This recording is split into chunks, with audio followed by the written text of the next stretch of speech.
and I'm like trying to tell them how fluoride is bad in the water. Is They're it? like, "Come on, man, what are you even Is eating?" is that even true? Is fluoride bad in the water true, or is that a lie made up to help Alex Jones sell water filters?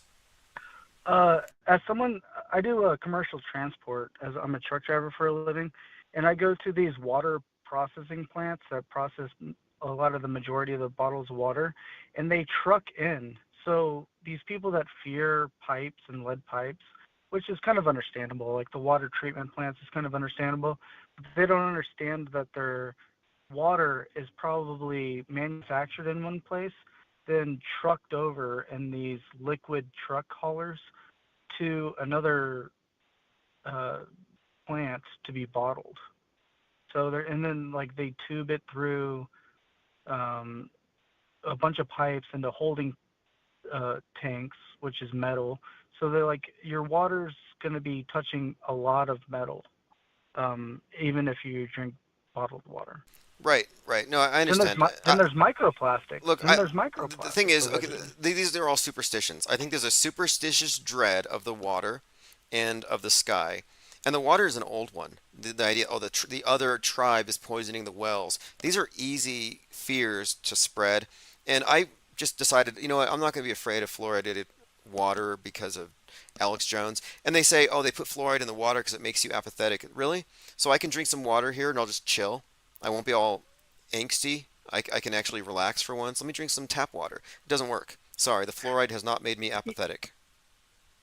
Yeah, I think that those how the frogs transition is from field runoff water into creeks, and I've seen some deer on the side of the road with some crazy tumors, and so I don't even want to eat wild game anymore. Like I don't even know what's safe to eat. Well, look, I don't have any of those fears, to be honest. I think that a lot of the trutherisms are based on superstitions, and I'm trying to really get rid of a lot of that stuff. Because look how much damage it's done in the last few years to the cohesion of any opposition to mainstream lies. Just the brainwashing is so intense. I guess it's always been this way. Well, I think everyone wants to know, what do you eat? What's your diet consist of? Mine? Wouldn't you want to know what Yeah, I what look do you like eat? first? Wouldn't you want to know what I look like before you decide to take my Well, dietary we recommendations? saw we saw your Mark Sargent video on the student council video or whatever it's called. Did I look reasonably healthy? You looked possibly like in the mid state of your transgendered into a man. Yeah, you may not want to eat what I'm eating. But yeah, look, I don't take You don't advice from like to say people what you like, eat? no, it's not that. It's like, why is it even relevant? Like, I want, like, what are you eating so I can avoid it? No, I'm just kidding. But what I mean is, like, why would you listen? Do you want to I follow? Like, honestly think I look at Alex Jones and I'm like, I'm not going to take condiments. what he's I think taking. condiments. I think condiments is what's making people anything with preservatives. Like if you can set it on the counter and for 3 months, I think anything with preservatives you probably shouldn't eat. I don't even know if that's But I bad. mean that's Honestly, my I don't. own take. Look. I'm just saying I don't take health advice from truthers. I just don't, for a lot of reasons. And I think it's because they're given alternative things, and it's just a target market thing, and it's very faddish. And I don't follow health fads. And a lot of these people are fakes anyway. Like, were you trying to follow? I don't know if you followed him very much, but the rubber man, what they call him? The guy, the liver man. He looked like he had a big rubber bodysuit. The liver man, he ate nothing but liver, and he got super big, and you find out he was all using drugs. Oh yeah, yeah, yeah. Yeah, I think I heard it. Yeah, I think I heard of that. It like he was like uh I did that was a couple years ago, wasn't it?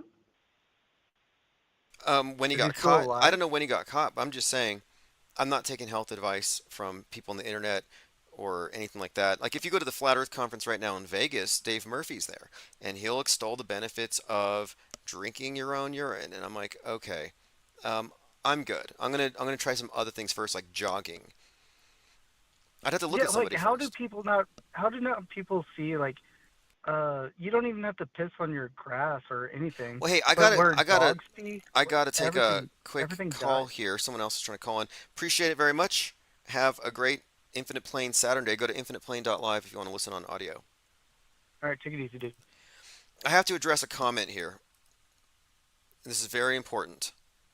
A comment by Here it is. Eddie F.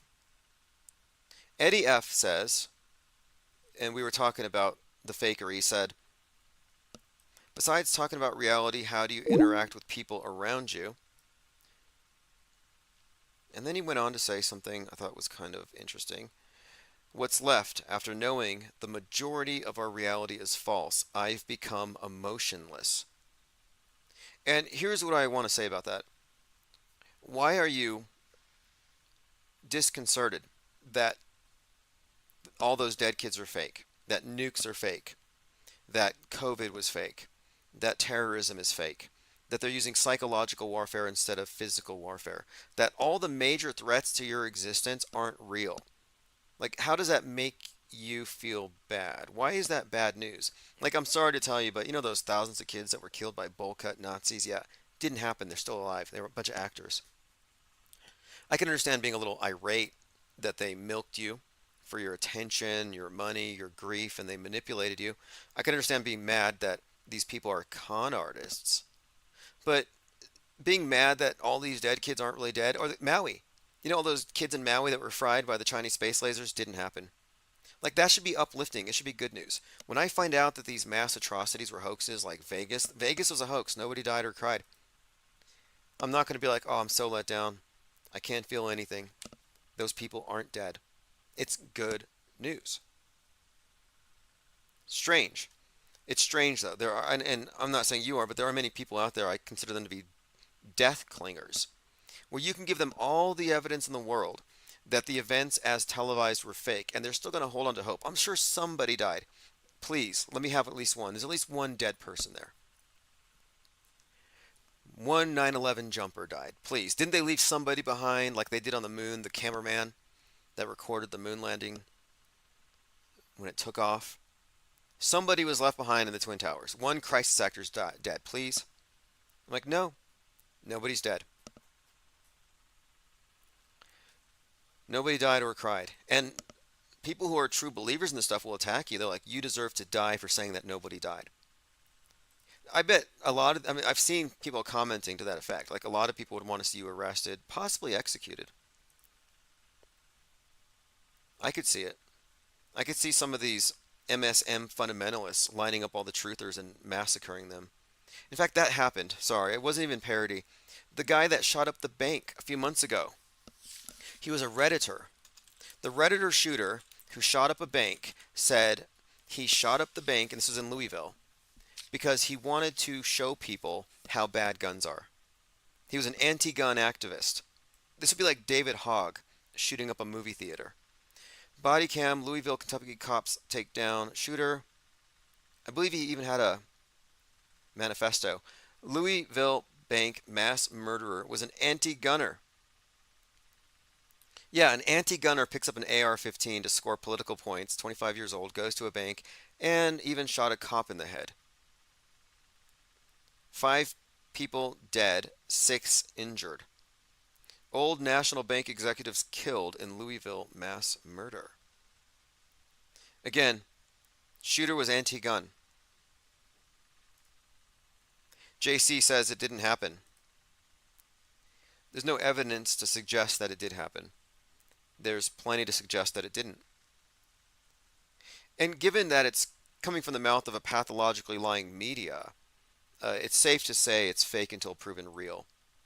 Like, they don't have a track record of telling the truth, so at no point do I say, hey, this one's probably real, I haven't looked into it.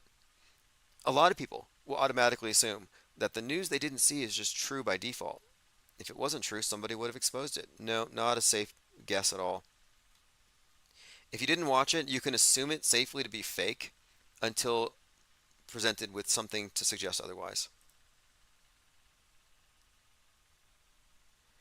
Dar McQueen says, I leave 30 minutes from Louisville. I never heard of it because I don't watch the news.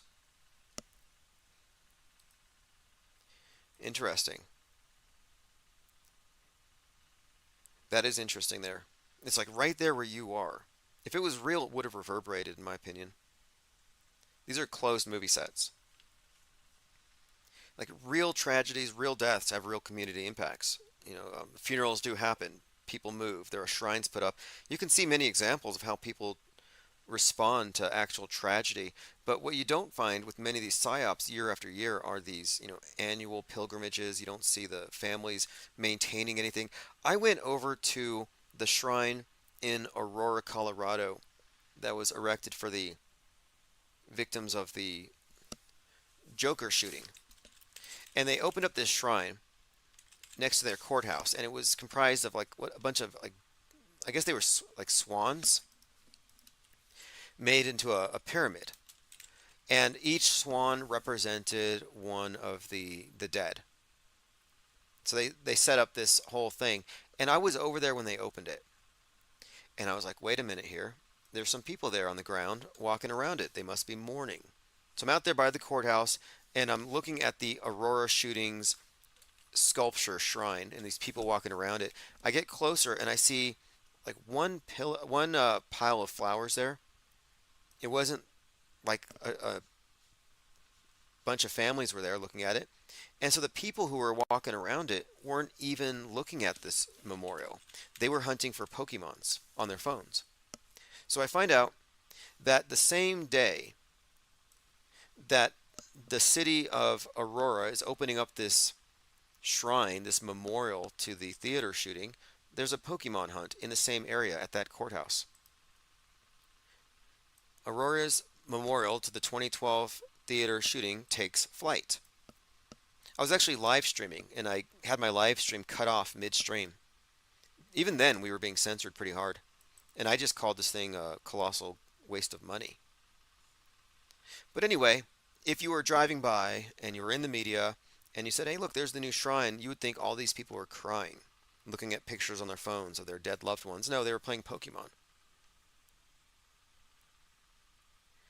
This is where it's at, says. Tim, can you look into the Keith Moses case, please? Thank you. I will look into it. Keith Moses.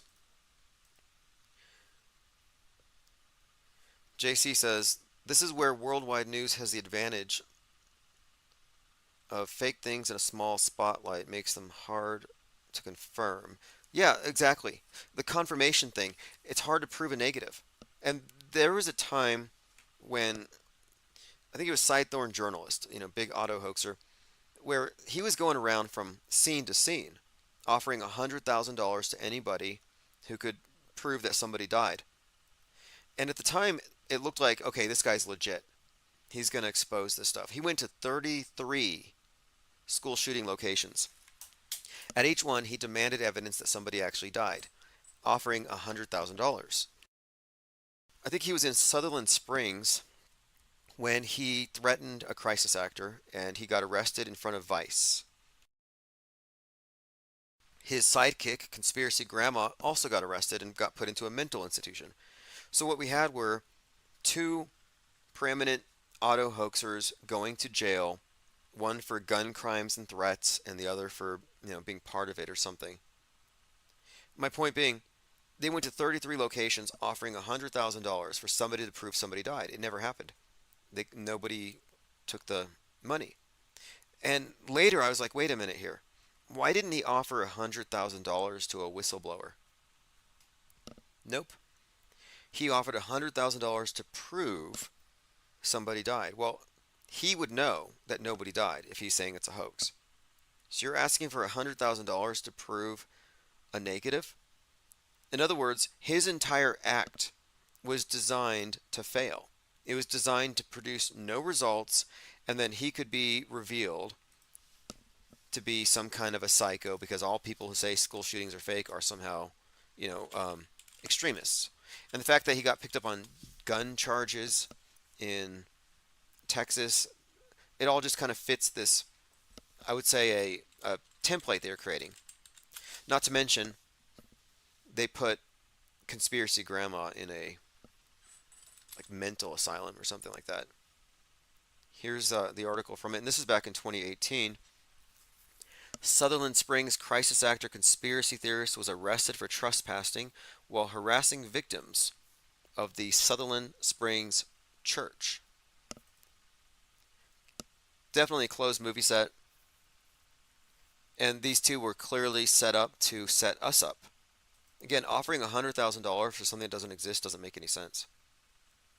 It's like, I'll give you $10 million if you can show me a moon rock. Well, that's not going to get you anywhere. It makes it appear that you're someone who's actually trying to expose something. This is where it's at, says Vice is a closed set.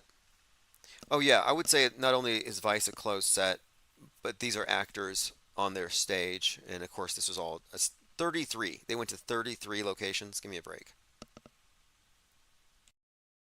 JC says, expanded up to NASA's budget and anything is possible.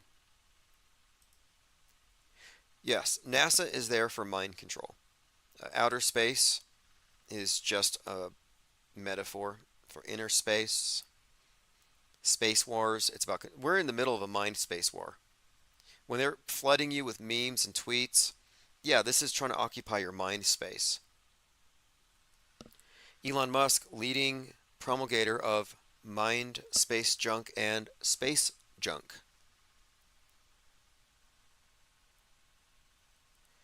Okay, I'll take a look at this Keith Moses case. A couple of questions you have to ask yourself. Is it fakeable? And is there an obvious and overt political agenda immediately attachable to it?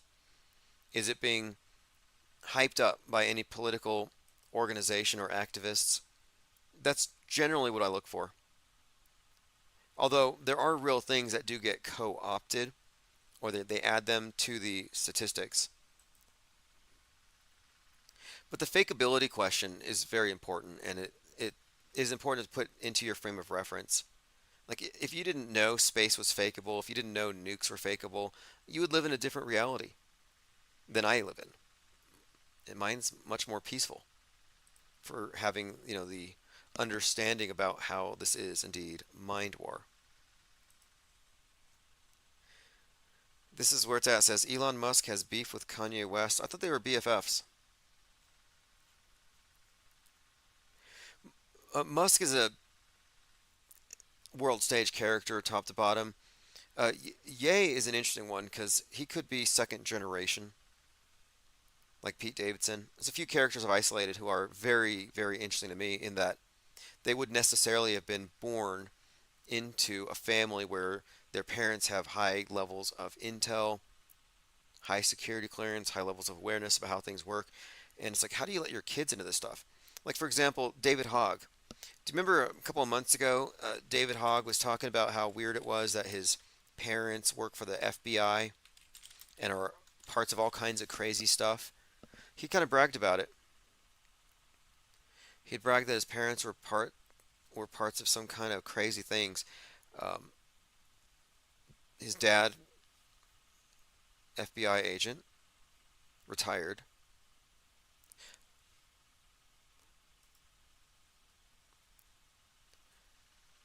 All right, I think we've covered most of the notes. I'm going through my minds.com/infinite plane society if you want to follow me there. Trump tweeted a picture of himself as Jesus. Just a heads up. This Joe Biden's masky face, yeah, they're definitely setting us up for something, and maybe they want to sow confusion. They don't care. Look, the way this thing works, they don't care if you say it was a body double or it was real, as long as you don't call it all fake. They really want to get rid of the auto hoax critique. They really can't face it. And honestly, Wu's news, I think, is really what creates the huge problem here.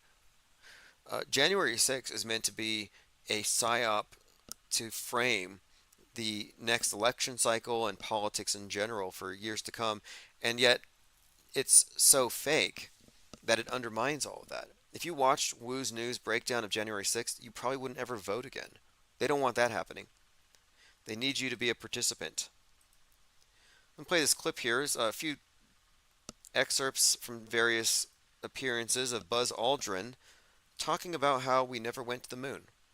Let's look at the photo. You say that's me? Okay. Check out the name badge. It says Aldrin. Looks like you're right. But notice the helmet. Can you see my face?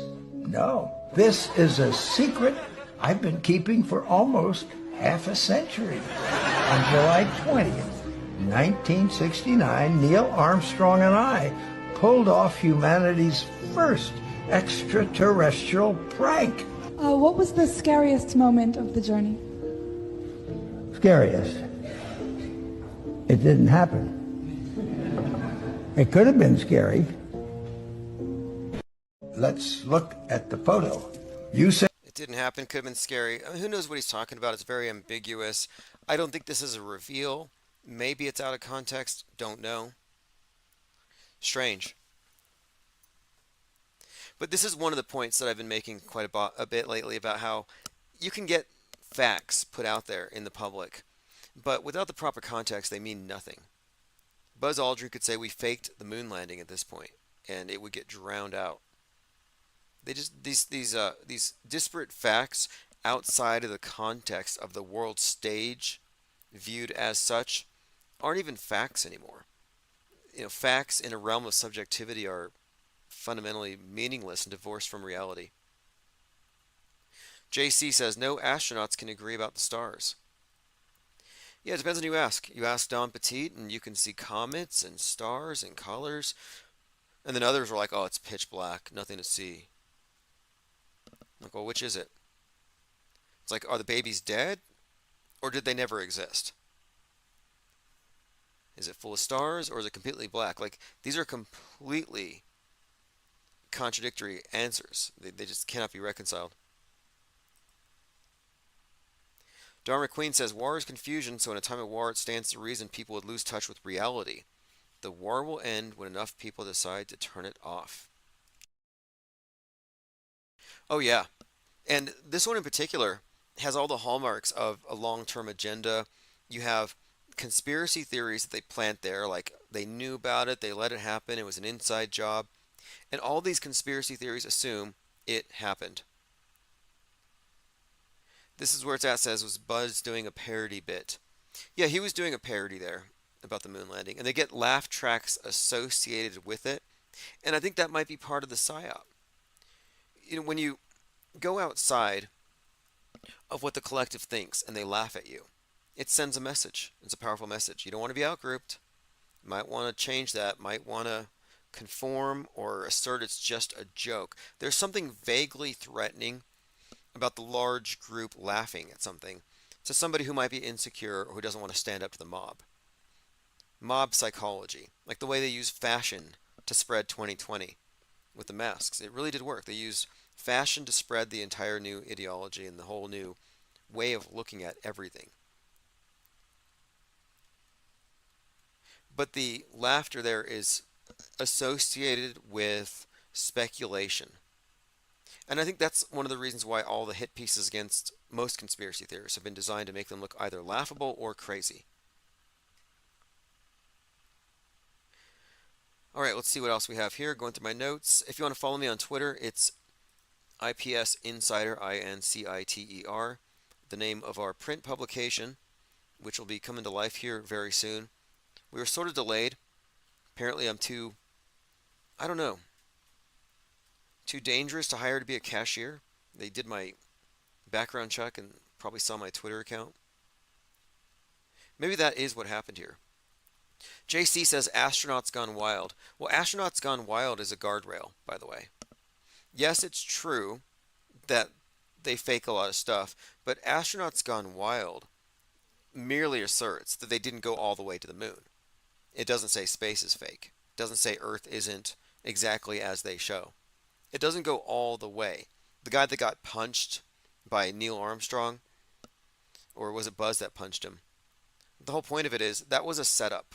That was a red herring, controlled opposition, doesn't go all the way, but manages to stifle the conversation just short of calling it all fake. Illusion Warfare posted this. Jim Jordan looks like Harvey Dent from Batman.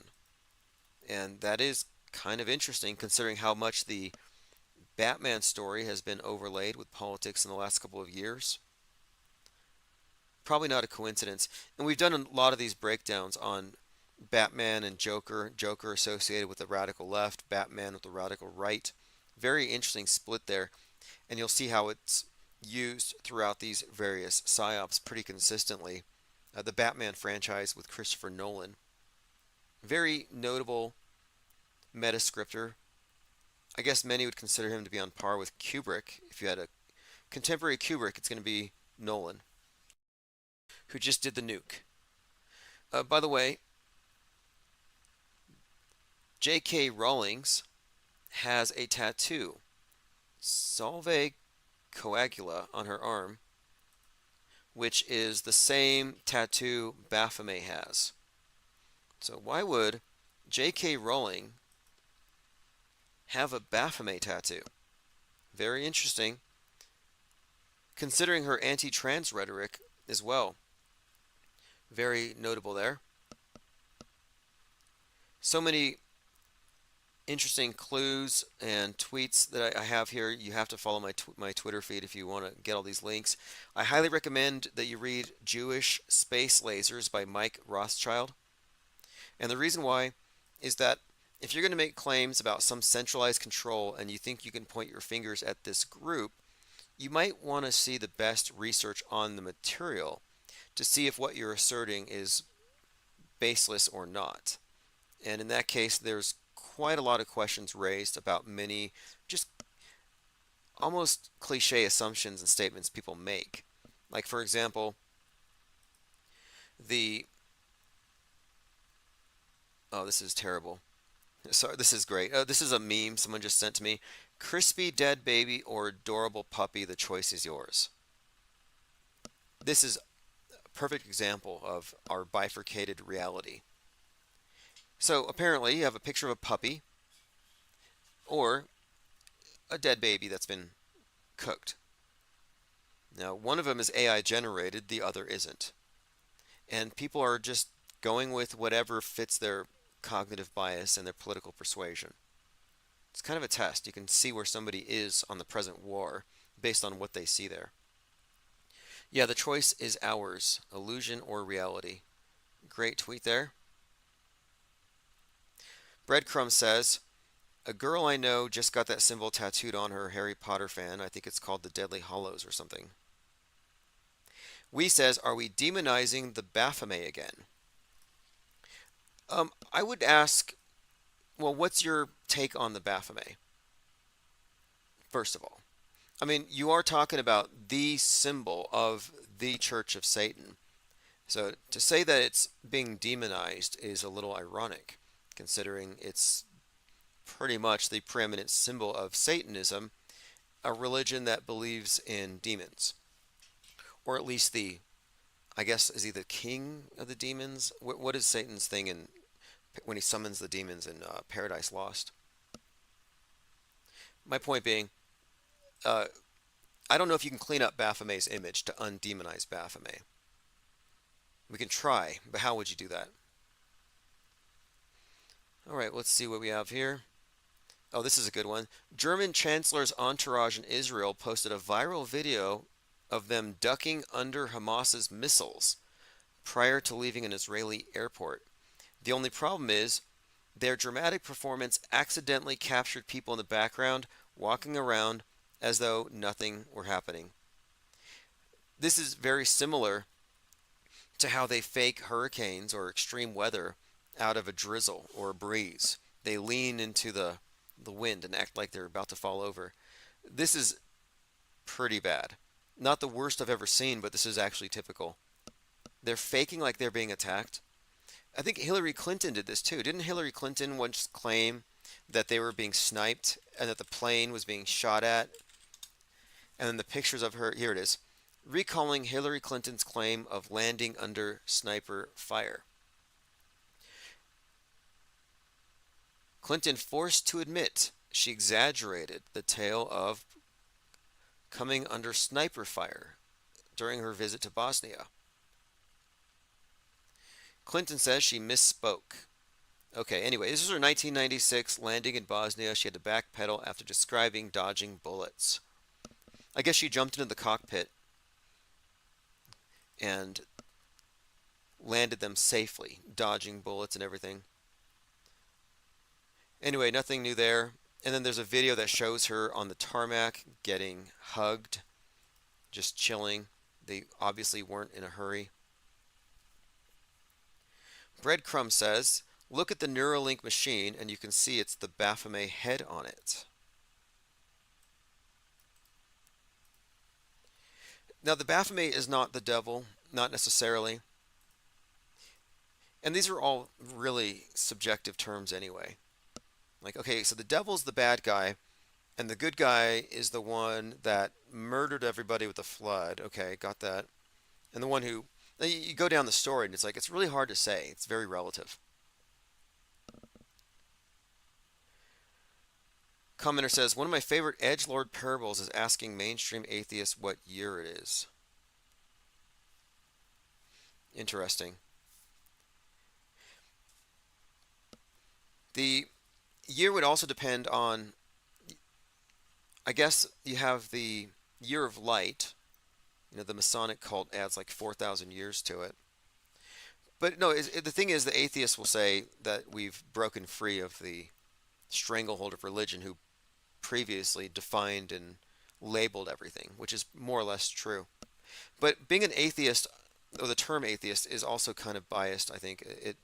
I think the reason why Christopher Hitchens started using the term non-theist is because he didn't want it to only be interpreted within the question of the biblical God.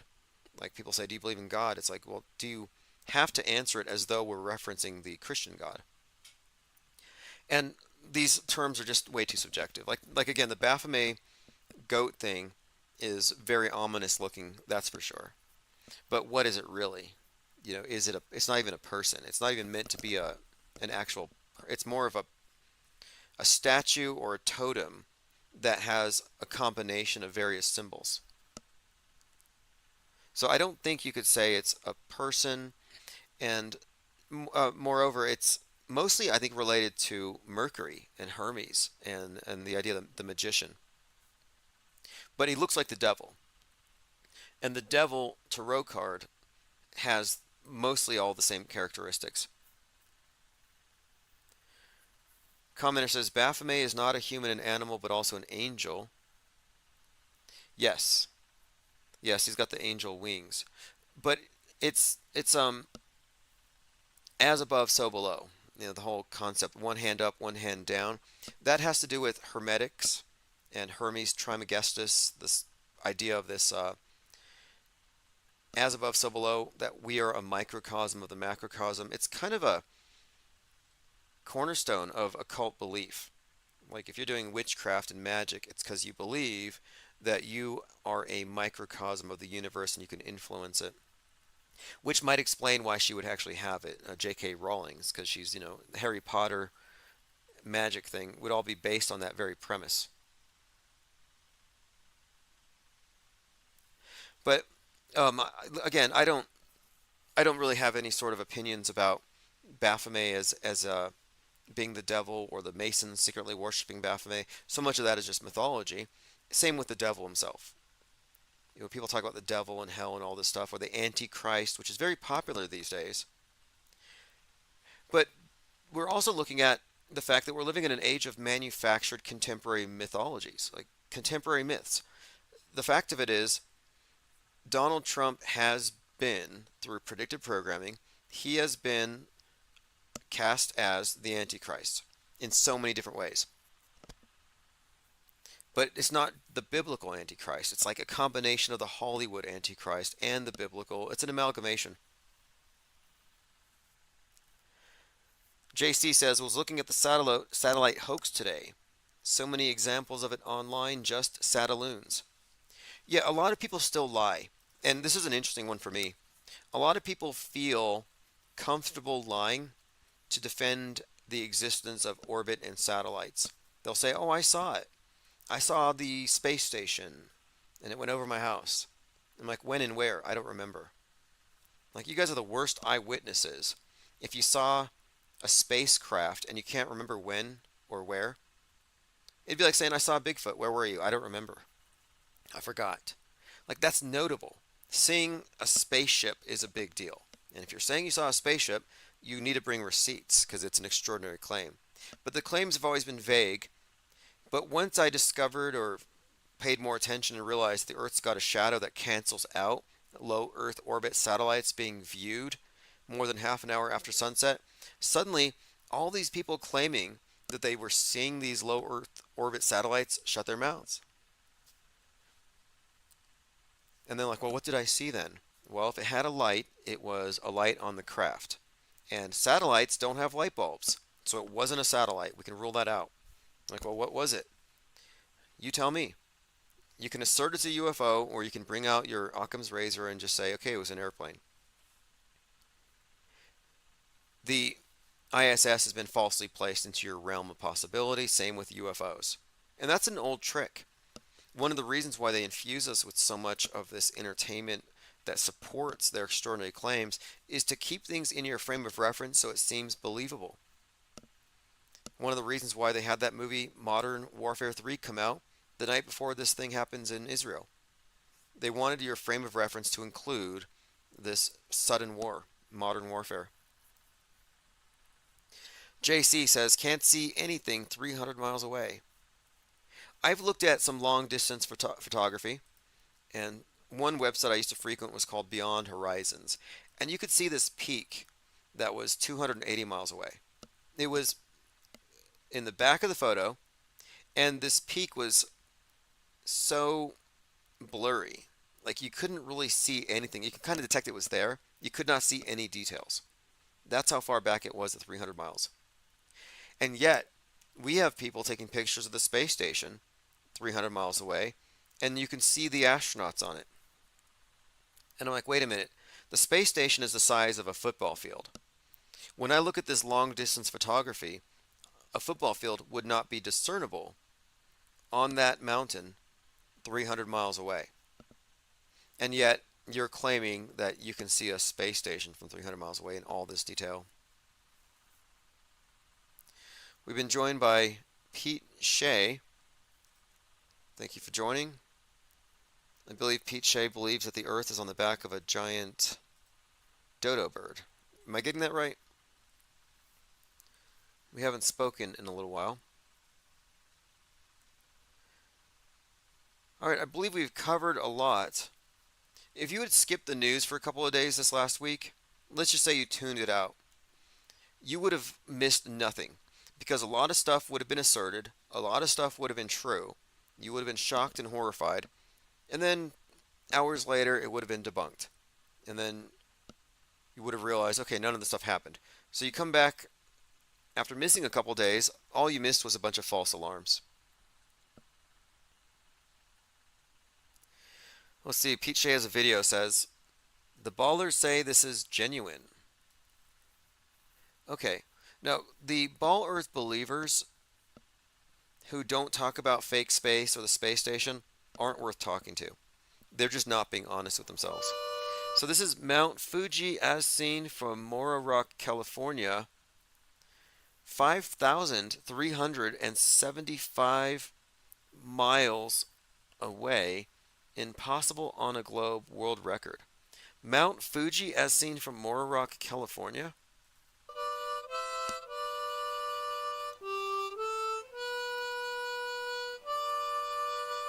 Okay, I can see Mount Fuji silhouetted against the sun. Sent to me with this is from 4 weeks ago by True Valor Traveler. Sent to me by a pilot with a small local air transport carrier called Icarus. Tolerus. What is this? He said he wanted to wait until the equinox so the sun was exactly due west. Moro Rock Beach has the same latitude as Mount Fuji. So here he is at Moro Rock, 5,000 miles from Mount Fuji, aligning the sun with where his position is with Mount Fuji in between. We'll play it one more time.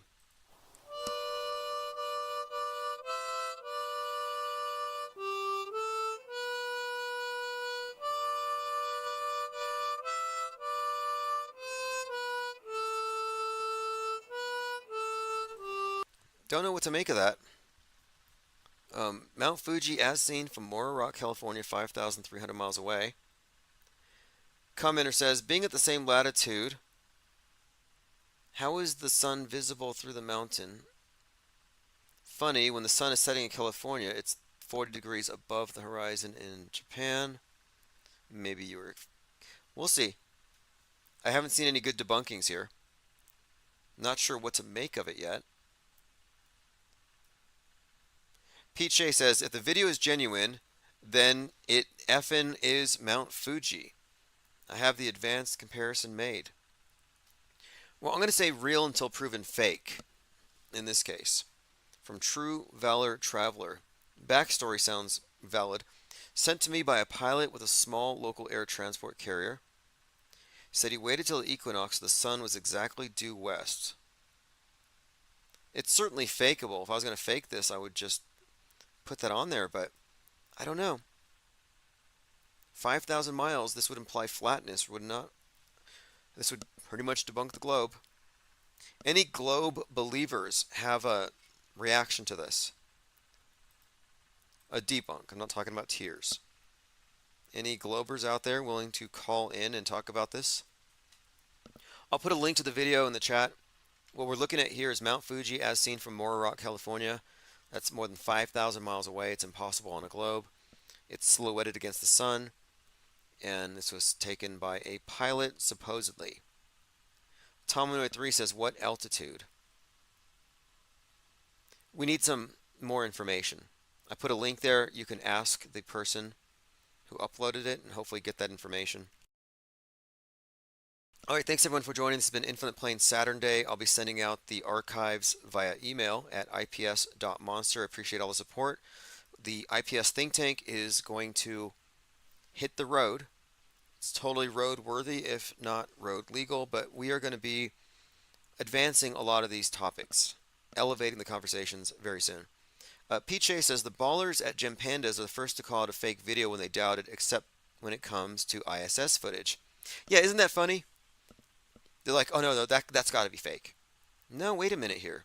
Every time you're shown fake video, you're like, no, it's real, it's video. If it's video, it's real. If I see it, I say it. Say it's real. I saw it on a screen, it's real. This must be blowing their minds. Anyway, thank you all for joining. This is Neo Mode Gucci Flip, Infinite Gang. And again, you can get the links to the archives and the newsletter below. It's a creeper beat, man. Come on. You know it. You're playing, man. Infinite things, man. The play society. Infinite plane, infinite plane, infinite plane, infinite plane. Doing my thing, do my thing, do my thing, do my thing. Infinite plane, yeah. I live on an infinite plane. I live on an infinite plane. They telling me different things. That's supposed to be pulling strings, but I know they playing the games. Since I found out today, I live on an infinite plane. I ain't playing no games. I'm on a different plane. I live on an infinite plane. Yeah. I know the news is fake. They're trying to choose my fate. I know the views is fake. They pushing the global stage. Fake news on the radio wave. All the hoax, the whole world is a stage. Body double like I'm Saddam Hussein. Doing my thing. Don't want the fame, just trying to make change. They took out my page. But an infinite gang, infinite plane, playing no games. But they are undetectable. And I will go through a couple of articles that I was referenced. Okay, like for example, this image here. You might be thinking, oh, so sad. Where's the GoFundMe for this poor soul's family? Oh wait, it's just a lump of rubber, but you can't tell the difference. So before, people just cry about this stuff in a knee-jerk fashion. But I was scrolling through Illusion Warfare, Les Luthor, and he came across one of these, and it follows through to a link to a website, Forces News, about these cutting-edge surgical mannequins. Surgical. This is called Sam. Meet Sam. Sam is an example of the real deepfake that they're using to control our reality. This is a surgical advanced mannequin Sam model, world-leading training sim. And what you can do with these is beyond just, giving it CPR, somebody can intubate. These are designed for people to actually do surgery on them. So we're taking a look at Forces.net cutting-edge trauma casualty simulation mannequins used in full-scale exercises for the first time. Now this is an article that came out today. And I was thinking about that overused sex doll that blocked the freeway for 33 hours. And then we have all these fake dead people out there in Israel and Gaza. And I'm thinking, what's going on here? And that's why I've been saying that the real money is going to the fake dead kid industrial complex. They've been doing this for a long time. Now, the Ministry of Defense says it can be inserted with different injury patterns, such as blast wounds, gunshots. They can also breathe, and they can be pumped with blood to simulate bleeding. So just because you see a body on the news bleeding, just like I saw this one and I replied to it with an animated GIF of Chucky from Child's Play because it was his baby and they're like, yeah, the Israel's bombed a hospital and look at this baby's face and its eyes are moving and its mouth is moving and it's like, I'm like, that's an animatronic. It was literally just an animatronic and these people are wailing over it. And I find out, yeah, they actually have bleeding animatronic casualty simulation mannequins. So this has to be included now in our conversations when we talk about, oh, is that real or is it fake? Because now we have to account for the fact that this is fakeable. This is fakeable. Anything you can fake on the news, you can fake on TV. When on October the 7th, when this thing really broke out, I actually recall saying, anything they can fake in a mass casualty exercise, they can fake on the news. And if they can fake it on the news, it becomes real. And here is a perfect example. Again, world-leading surgical mannequins being used in full-scale training exercises where they actually breathe and they bleed. Innovative equipment. They play a vital role in delivering cutting-edge training to our Ukrainian allies. So why are we sending hyper-realistic surgical mannequins to Ukraine? What would they be using those for? And I've trained with very realistic dead body simulators when I was in Fort Lee, Virginia as a 92 Mike Mortuary Affairs. And even then, they were pretty realistic, but these are even better. So again, there's no reason to be upset about anything happening in the world that you haven't personally verified. If you're crying over a lump of rubber, I kind of feel sorry for you. If you're sticking up for rubber. Now here's another one. Illusion warfare, again, Les Luthor, a must-follow account. Lezluthor. Smoke and mirrors, he wrote, a smoke grenade set off for theatrical effects. And what you have here is someone dangling a grotesque dead baby doll for the cameras, and there's like 15 cameras watching, and there's some kind of smoke grenade in the background. Like this is quite literally choreographed theater. This is not somebody dangling a real dead body. And one of these dummies, you can even see a rubber thing on its belly. Overtly choreographed, running around like theme park entertainers. And I can imagine this being very effective at earlier times. Like, I mean, we're just really discriminating audiences here, I think. But this is atrocity propaganda at its finest, and if you can't see through it, you don't have any critical thinking faculties, you have mind aids. But there is a cure. Unlike AIDS, we do have a cure for this. It's called infinite plane radio. It's not only a mind war inoculation, but it's retroactive inoculation. We can actually remove mind viruses from the past, like 9/11 and the official story, or global warming, or globe. All right, we're joined by Let's Go. Clockwork 113 says happy Saturn Day. P Trippa 103. Oh yeah, happy belated birthday to P Trippa, Colin Kaepernick, and the One World Trade Tower and Godzilla. That was on 11/3, and Seattle's still standing. My internet was down, and I was like, watch Seattle get knocked over by a tsunami, and I can't talk about it live.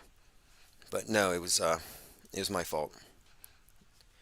G33 says Saturn Day, my favorite IPS day. Yeah, on Saturn Day we try to really go back and review everything, and we have a lot to go back through. Joined by Wonder Woman, Linda Curtis, John Francis, G33, AJ206, Evolvement, Ears Up, Jesus Cow.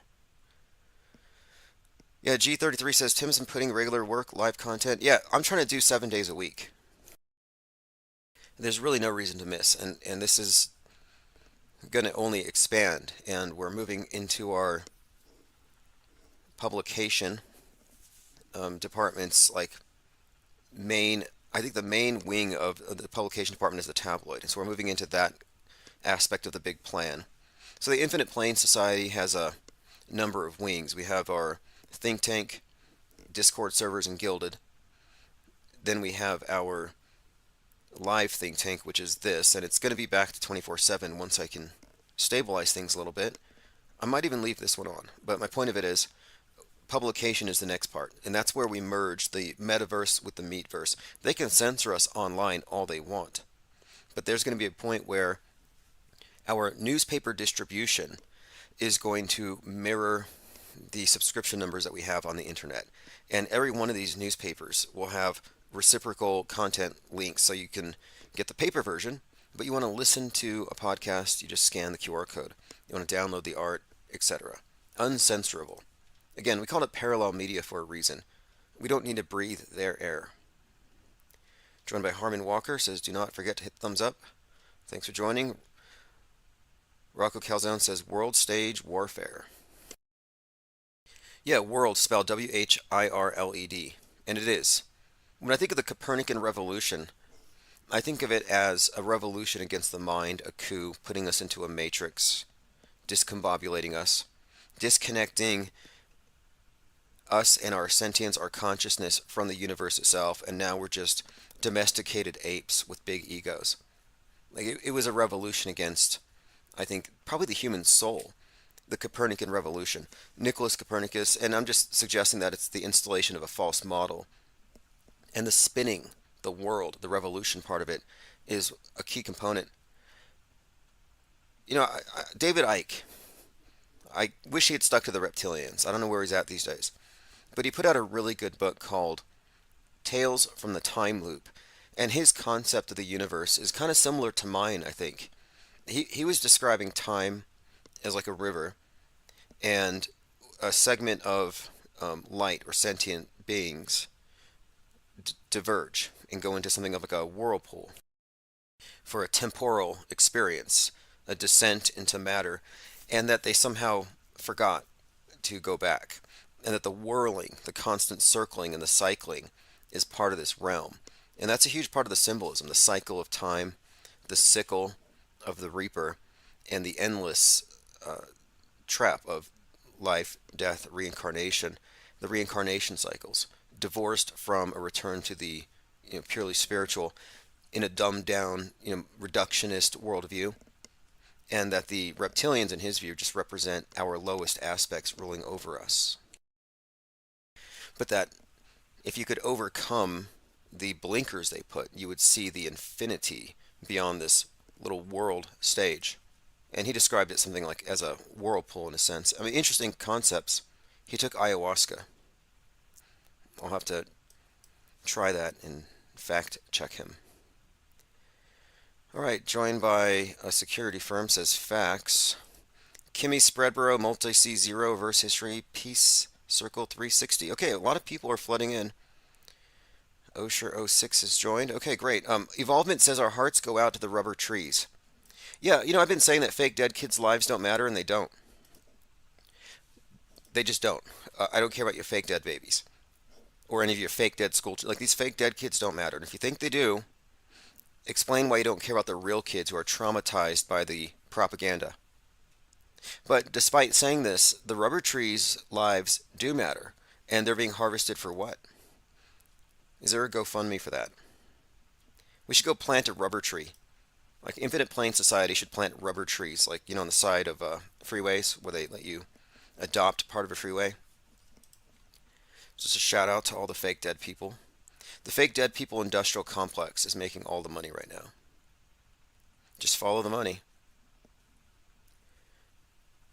Okay, Claptrapism says World War Screen. Yeah, it's 100% mind war. These are the space wars. This is like everything that they've been preparing us for, World War III, but it's all in your head.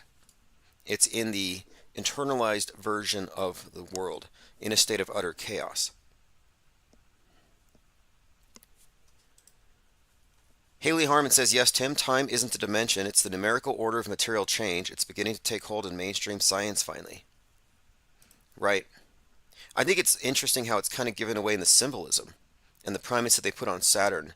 And the idea of the black cube, carbon 666, the number of man kind of connected with that, and then you connect that Saturn, black, lead, all these various symbols that relate to that, and it all ties in to the underlying symbol that they use to describe the universe in the New Age movement, the Kabbalistic tree of life thing, where you have the material at the bottom, the kingdom, and the crown at the top. And so one is just black matter, the other is light at the crown. And this corresponds to the vertebrae in the human body, the 33 vertebrae, and the ascension of the fire snake Kundalini represents the awakening of consciousness. Interestingly, we have been talking about the space program for some time as an allegory for ascension into higher states of consciousness when you get into their symbolism, because it is adapted from older systems of symbolism. It's not just garbage science fiction. It does have an esoteric aspect. And recently we found that the speed to exit the Earth, the escape velocity, is 33 times the speed of sound, or Mach 33. So Mach 33 to go from the kingdom to the crown. It's all encoded. This is why you've got 33 engines on the Starship. They're constantly talking like, oh, Elon Musk ignites 33 engines. On the obelisk, which is an ancient symbol, just described today as a rocket. But anyway, it's all symbolism, and we've been reading it correctly. And yeah, the 42 that you see all over Elon Musk's antics with his space program, or Bezos buying a $42 million clock, it's all about Saturn and time and the confinement of light or soul in matter. Do Us Impera says, these are the days of our lives. Maybe we come to this plane to experience the finite. If we are infinite beings, that would make sense as to why we're all messed up down here. Finite, who knows what. Yeah, that is specifically what David Icke was suggesting. That we are, for the purposes of some kind of carnal experience, we're cut off from our higher self. Kind of like a video game analogy. You're just playing a role, playing a character. It's an interesting concept, and there's some parallel concepts here. You'll often see the number 33 associated with resurrection, like Jesus resurrected. So we're talking about going up or ascension. Whereas the number 42 is quite often representing the opposite, the falling, the sinking, gravity, things going in orbit like the CubeSats, they're actually, quote, falling. The man who fell to Earth, Starman, Elon Musk's little project there in the Tesla Roadster he sent into space, it's all symbolic. Starman, you think about, what does that really mean? Man who fell to space. It ties into David Bowie, his movie, but also the concept of the rock star and what that actually symbolically represents. You're talking about light descending into matter. A rock star, yeah, it's light when it's above, but then when it hits the ground, you find out it's a chunk of matter. And so it's kind of I think, an allegory for the fall of man, not just Satan, but every single human being. Hillman Avenger says, hello, the stream's running on DLive without audio. Have they blocked our audio? Try refreshing, because I see it's working fine here. DLive is wholly owned by the Chicoms, and they hate us. So there might be something else going on here. Okay, we're talking about the real deep fakes. This is a big deal. We're talking about the fakeability of things. People are like, well, they look at like Sandy Hook, for example. We never saw the dead kids. It was left to our imaginations. And they probably didn't intend that we would ever dig that deep anyway. But now they can readily provide corpses that are undebunkable. Now, on the screen, this is something I created with Bing's Doll bot, and I said, make me a bunch of officials mourning over a bunch of dead rubber people. And it gave me a pretty good example of what we're seeing on the news every day. Synthetic simulation dolls. Again, like I was talking about the SAMs, cutting edge trauma casualty simulation mannequins called the SAM model. Listen to this. Professor Pallister developed the SAM model using CT scans and 3D printed masters of specific wounds, such as gunshots, or pelvic injuries. The latest version of the model can be intubated and have dead tissue removed, and it can be used for exploratory surgery. I've seen realistic patients for brain surgeons to get used to operating on people with open heads. So it is just so advanced. And you consider how unadvanced the public is when it comes to their media consumption habits. They think that just because it's packed in a 24-hour news cycle, you have to believe it that day. That when it's on the news, you just download it. No, you can pause, you can process, you can refuse to accept. Unless you don't have a mental immune system, unless you have maids. We've been joined here by Jay Diggs, Auto Hoaxer. Thanks for joining. We've got about 50 people here in the YouTube chat. I just now noticed that one of the rubber dummies on my thumbnail here has 3 legs. The third leg is like longer than the other 2 legs. I need to double check my deep fakes. But it's getting better. And as it gets better, the public gets worse. There's a separation going on.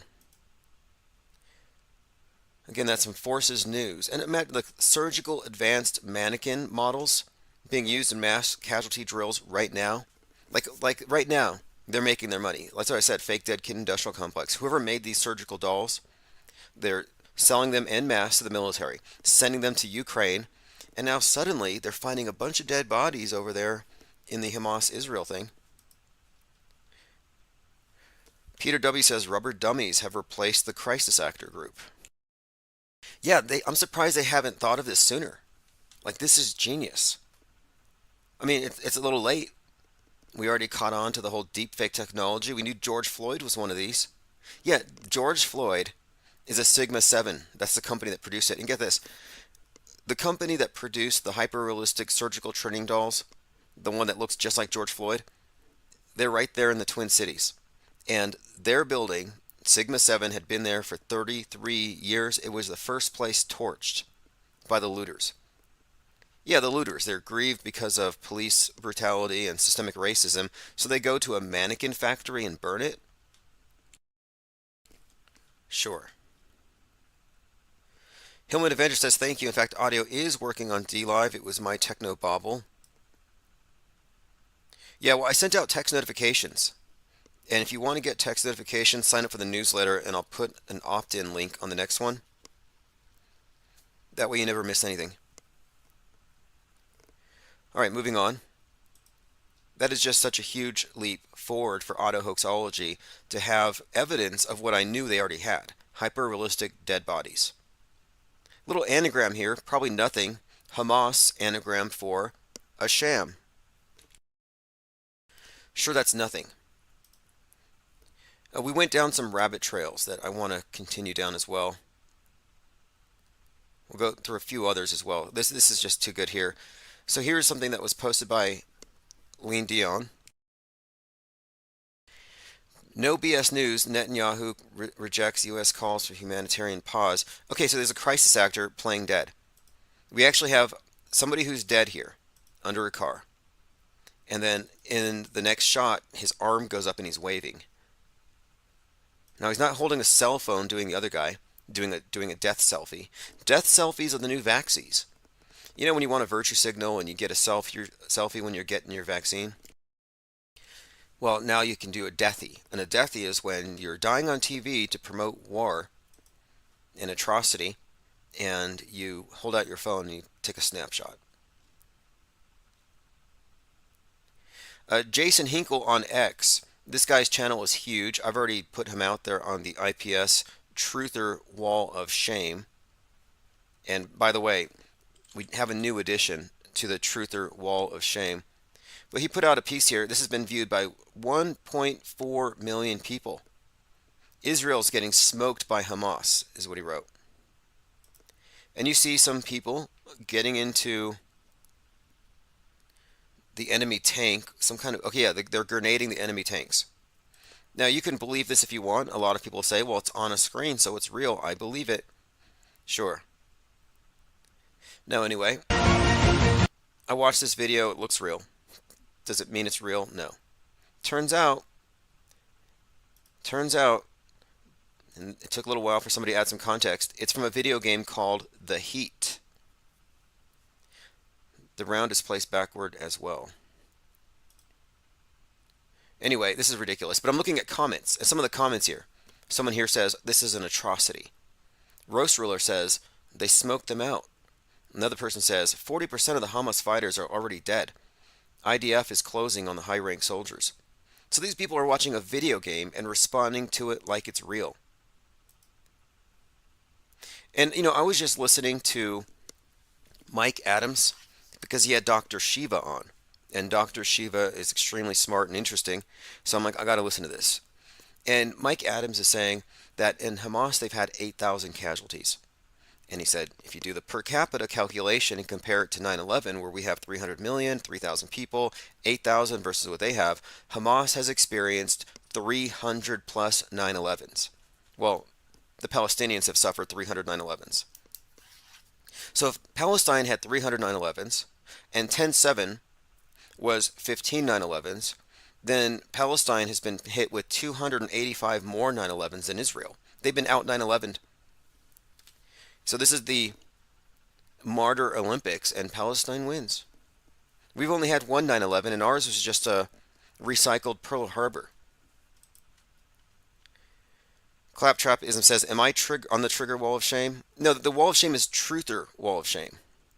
So let's go ahead and go look at this one really quick. Jack Straw. I put Jack Straw in there as deceiver of Q believers. He shared an out-of-context comment from Trump and convinced his drooling legions of crack addicts, spelled with a Q, that the anonymous person is Q-related. Someone had said to Trump, Mr. President, do you know who Anonymous is? And he said, yes. And he shares this. Everyone thinks that it's some kind of amazing revelation. I think it's Elvis. I think it's JFK. No. This was actually from some editorial from before he was elected. It's not even referencing the Q movement. But anyway, it takes 5 seconds to find some of these things. The one he just did, though, this is another one. This is the one I posted today. The account is called Truth Be Told. And as a rule of thumb, if somebody's channel name has truther in it, or truth, they're probably lying for the government. Or they're dupes. And you can follow dupes and liars if you want to. So Biden shows up in this video where he is saying something really disgusting. This is from Truth Be Told. Biden tells a little girl that she is, quote, she is one... I don't even want to say it because it's just gross. So he's basically calling this kid very attractive, and the mother's recording it. I could play it, but it's gross. Here's the thing. I asked Truth Be Told, did Biden really call this kid sexy? And he says, and I said, is it fake? And he said, no, it's real. So I searched for it. It turns out the clip is edited, and the original version on the mother's account does not have Biden saying anything about a, quote, sexy kid. I mean, it's disgusting. They're making up child abuse video content. This is Q people. They make up stuff to fill in for what they don't have. This is just as bad as Jussie Smollett. It's just as bad as leftists faking hate crimes every week. Here you have truthers, like Truth Be Told, making up disgusting stuff. And he's got millions of followers. I got 2,000.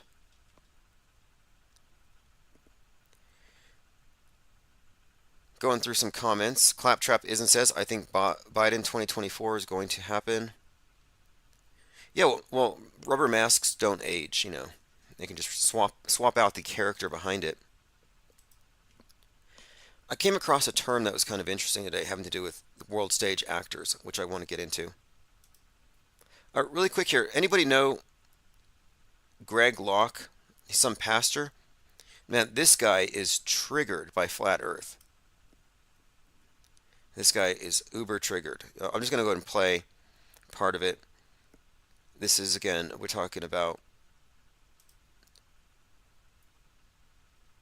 it says Flat Earth Zone. Let me find the actual link. This is the one. Greg Locke. Pastor Greg Locke has a meltdown during his sermon, and I believe he's trying to offer $30,000 for anybody who can prove the earth is flat. Like, he's totally freaking out. Yeah, he's offering $30,000 from his church's pockets as some. Right now, but I don't care. I'm done. Yeah, this is the one. He's so angry.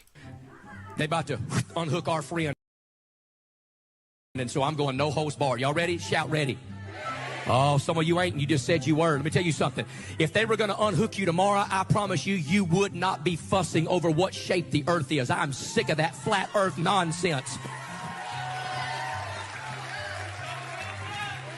Help me, Isai. I'm about to throw this thing. Stop. He's about to throw his mic like Cardi B. Totally triggered again, offering $30,000.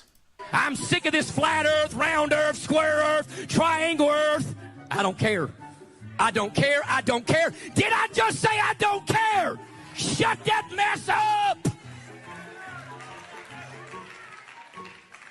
Nobody cares about those stupid YouTube videos. Yeah, actually, a lot of people do. That's why they banned it. That's why they broke YouTube to stultify any conversation that contradicted NASA's obvious lies. Stop! Okay. Look at them beige socks I got on. This guy's lost his mind. I don't know what he's doing. I haven't watched the rest of the video, but I think he's rolling on the floor now. Caligari Killarney says that English Skull Channel guy is severely triggered by globe denial. See, the thing is, you can't be a globe denialist. You can only be a flat denialist because the globe can only be conveyed through the screen, through the printed page, word of mouth. You can't see it with your eyeballs. Whereas you only experience, see, feel a flat, stationary Earth because you're a human being, and even if the Earth is the size they say it is and it's a ball, you're only going to feel it as flat and stationary. So they have no basis for saying that you're denying the globe. They're denying the flat. They should say, I agree, it does feel and look flat, but it's a globe. I can see it on the screen. But they never say that. They just assume they have the authoritative position. I'm gonna not throw the mic. I'm gonna set the mic right here. And I'm gonna give people 15 seconds to leave.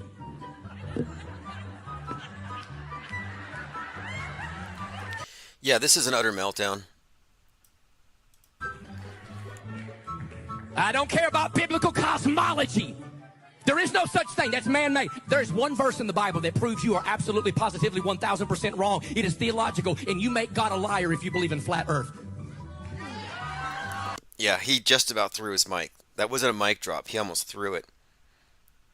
Super angry. He said here on a tweet, "Not one dime is going anywhere. That's the whole point. Flat earth is not only biblically ridiculous, it's utter nonsense. How about you actually show up for a debate rather than blow air?" Okay, so this individual is here on Twitter. This is Pastor Locke. And what he doesn't know, I'll let him know really quick here on Twitter. The ball earth is an idol to Baal, aka the devil. Just thought he should know that. This is Baal's earth, the earth god. Yeah, I'll take calls today. Phones are open. 505 349 0420. We're crawling through the notes, but that's Pastor Greg Locke mad about the flat earth. You know, I was thinking if they want to prove that the earth is a ball, they want to prove the space station's real, send a cat to space. Send a cat. Because you wouldn't be able to fake a cat in space. If it's in space, it's in space. It's floating. You kind of swat it around like a ball. But there's no way you're going to get a cat in fake space to dangle from a harness, to play nice with the astronauts and not somehow, like, I don't think they could do it. Or even a dog. Put a dog up in space. You're not going to be able to fake 0G with an animal because of the need for harnesses. And they badly fake it with humans. They look like they're dangling from the gallows when the astronauts are up there. It's just super fake. You just got to look at their the harnesses underneath their clothes. You can see straps and everything. Now, I had some thoughts about this one. We were talking about the hockey player briefly. This kind of made the news, big news. Hockey player slashes another hockey player's throat. And I thought, okay, this guy's 34, which is like the new 33. I think they realized what we're up to, and they don't want us decoding all of their little mysteries, and so they kind of cloud it. Like 32 dead babies in Hamas. Yeah, 32, I'm sure. Now, here's what's interesting here. The story is, and this is pointed out by a number of people on the right, that it was a black player slashes the throat of a white player with a kick. And the family comes out and they say they want to have, quote, justice. So they're asking for justice, which is kind of strange. Adam Johnson, his aunt, says she wants, quote, justice for ex-NHLer after a reckless kick that killed him. Now, I don't know why you would call him an ex-NHLer, just because he's dead. But anyhow, it's kind of gruesome. Could be real, could be fake. At first I thought it was just real. I didn't have any reason. I mean, it doesn't seem that, it's not outside the realm of possibility. But it's very unusual, which is why it made a big story. So I started thinking, well, justice is probably a symbol. You know, black, white, the balance, the scales, a Libra, were on the dark half of the year. But then I noted his number is 47. So the victim, Adam Johnson's helmet number, or player number, is 47. Quote, Adam, our number 47, was not only an outstanding hockey player, but a great teammate, incredible person with a whole life in front of him. Now, 47 stands out to me because Donald Trump wears the 47 on his hat. And we noticed last year, while the 4th of July parade shooting at Highland Park, you have the shooter with the 47 tattooed on his head, obsessed with 47, going to Trump rallies, obsessed with Oswald.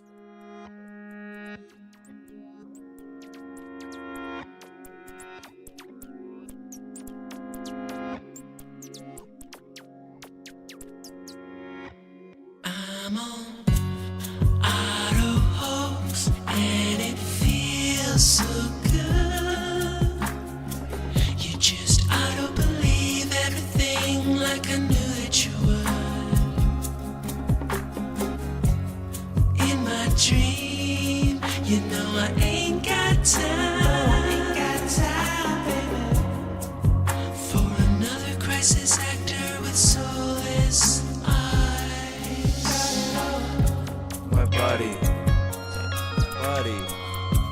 my buddy and me.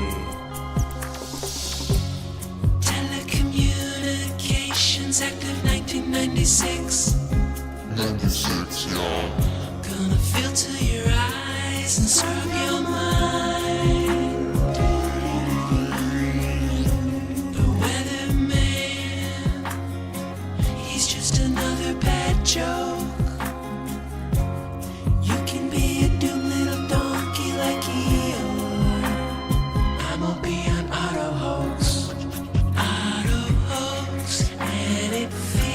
So good, yeah. You just ought to believe everything like I knew that you would. In my dream, you know I ain't got time.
Okay, we are live here, Infinite Plane, Saturday, 3/16/2024. That was Space is Fake AF by Chief Crow and the Flat Earthworms.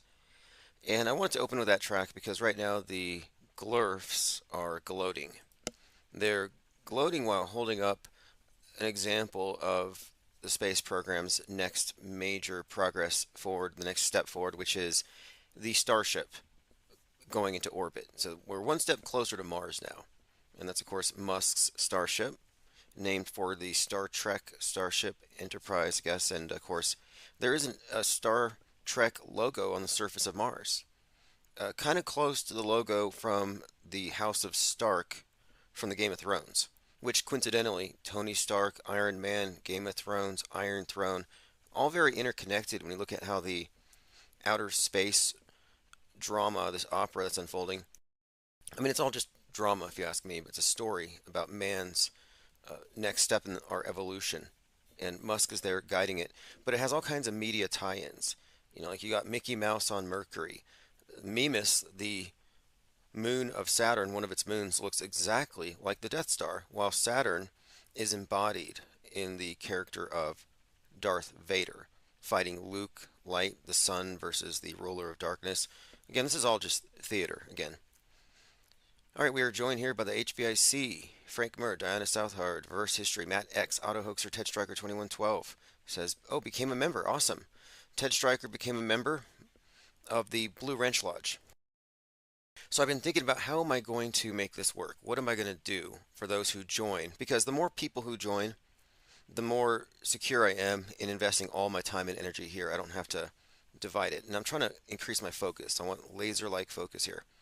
So I've opened up memberships, $1 a month, and in addition to live stream notifications, I want to make sure I have member-only content, even if it's I don't like paywalling stuff.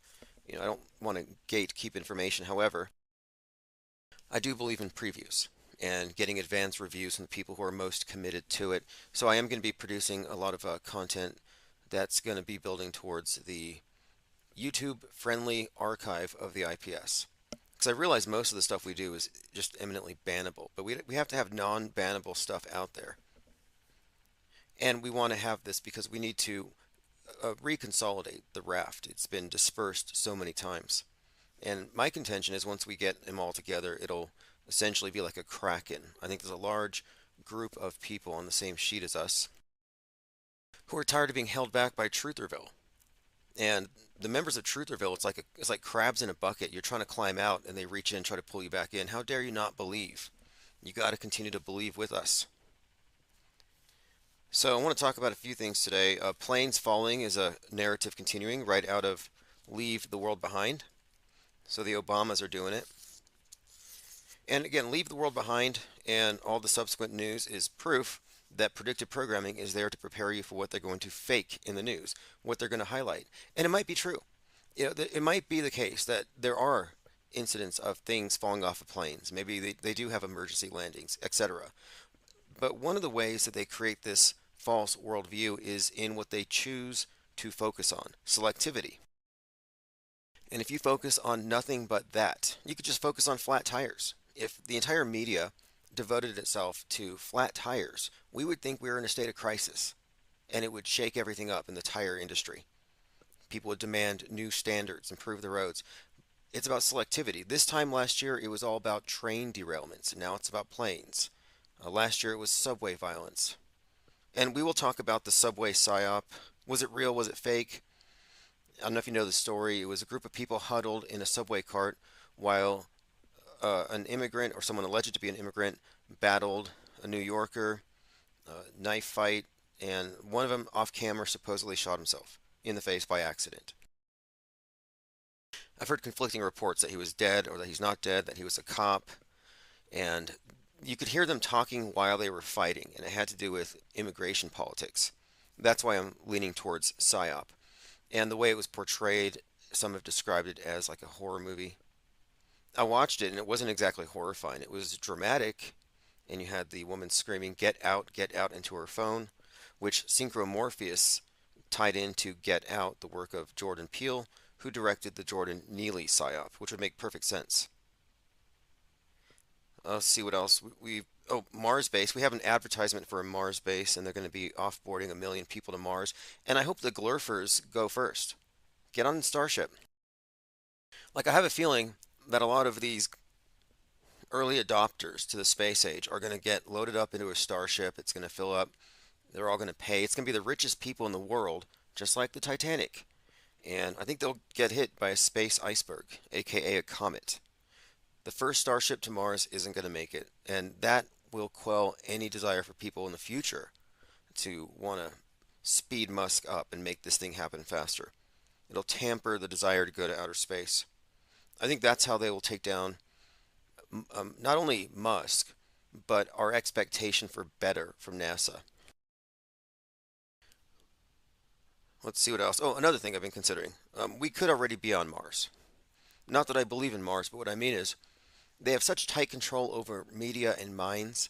There could be a point where they could just rebrand Earth Mars. Musk could probably do it at some point. And then you would just have to Ministry of Truth style, Mendozel Mandela affect the news, reverse, retroactive change everything in a sense where they could make this Mars by tomorrow. And you'd be a conspiracy theorist to say that we're not on Mars. They're probably already working towards that. Also, there's reports that Musk's space junk is messing with the Earth's magnetosphere. Like our atmosphere is going to be destroyed because of space junk. And that's really fascinating because I've been making the correlation between our shared cyberspace, the commons represented by X, and low Earth orbit, another commons, and how the richest man in Earth is ruining both at the same time. Musk's mind junk and Musk's space junk. In fact, I was going to title the live stream Musk's Junk and Our Hyperstitious Reality, and I'll put that in my notes here. I've been looking into this concept of hyperstition, which is like a self-fulfilling prophecy where within a system where feedback reinforces it, a superstition can become real, in a sense. And this concept of hyperstition has everything to do with our psyop enhanced reality. And the more I look into it, the more I find it has a lot of explanatory power. In fact, you know, the term cyberspace was actually coined by William Gibson, one of my favorite writers, who wrote the Sprawl trilogy, largely the basis for the characters you see in The Matrix. And a lot of The Matrix, I think, stylistically is based on his work. But the idea here is that we live in a lot of things that you might consider superstitious because there's no evidence for them, have enough reinforcement socially and through media that you could actually believe it because most of our reality is secondhand anyway. Most of what we believe. None of you have seen nukes. None of you have seen the space station.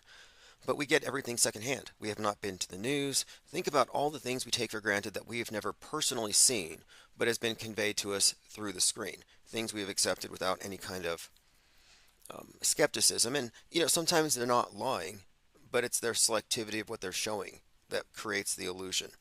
So my point is, I think you could describe this reality as hyperstitious, that a lot of superstitions, let's say bowl cut shooters, mass killings in all the schools and all this stuff, you have this belief that there are these angry, disaffected white kids with bad haircuts who are incels, have a lot of resentment, AR-15s, listen to too much Trump, and want to go shoot up schools. Not even believable. And they're always hyped up on MK Ultra, SSRIs, antidepressants. It's the same story. But I'm saying they don't exist. And yet, on the presupposition they exist, we have these hyper-realistic school shooting drills. And this was a conversation a few days ago because in California they recently banned simunition and now require schools tell students they're going to do a drill.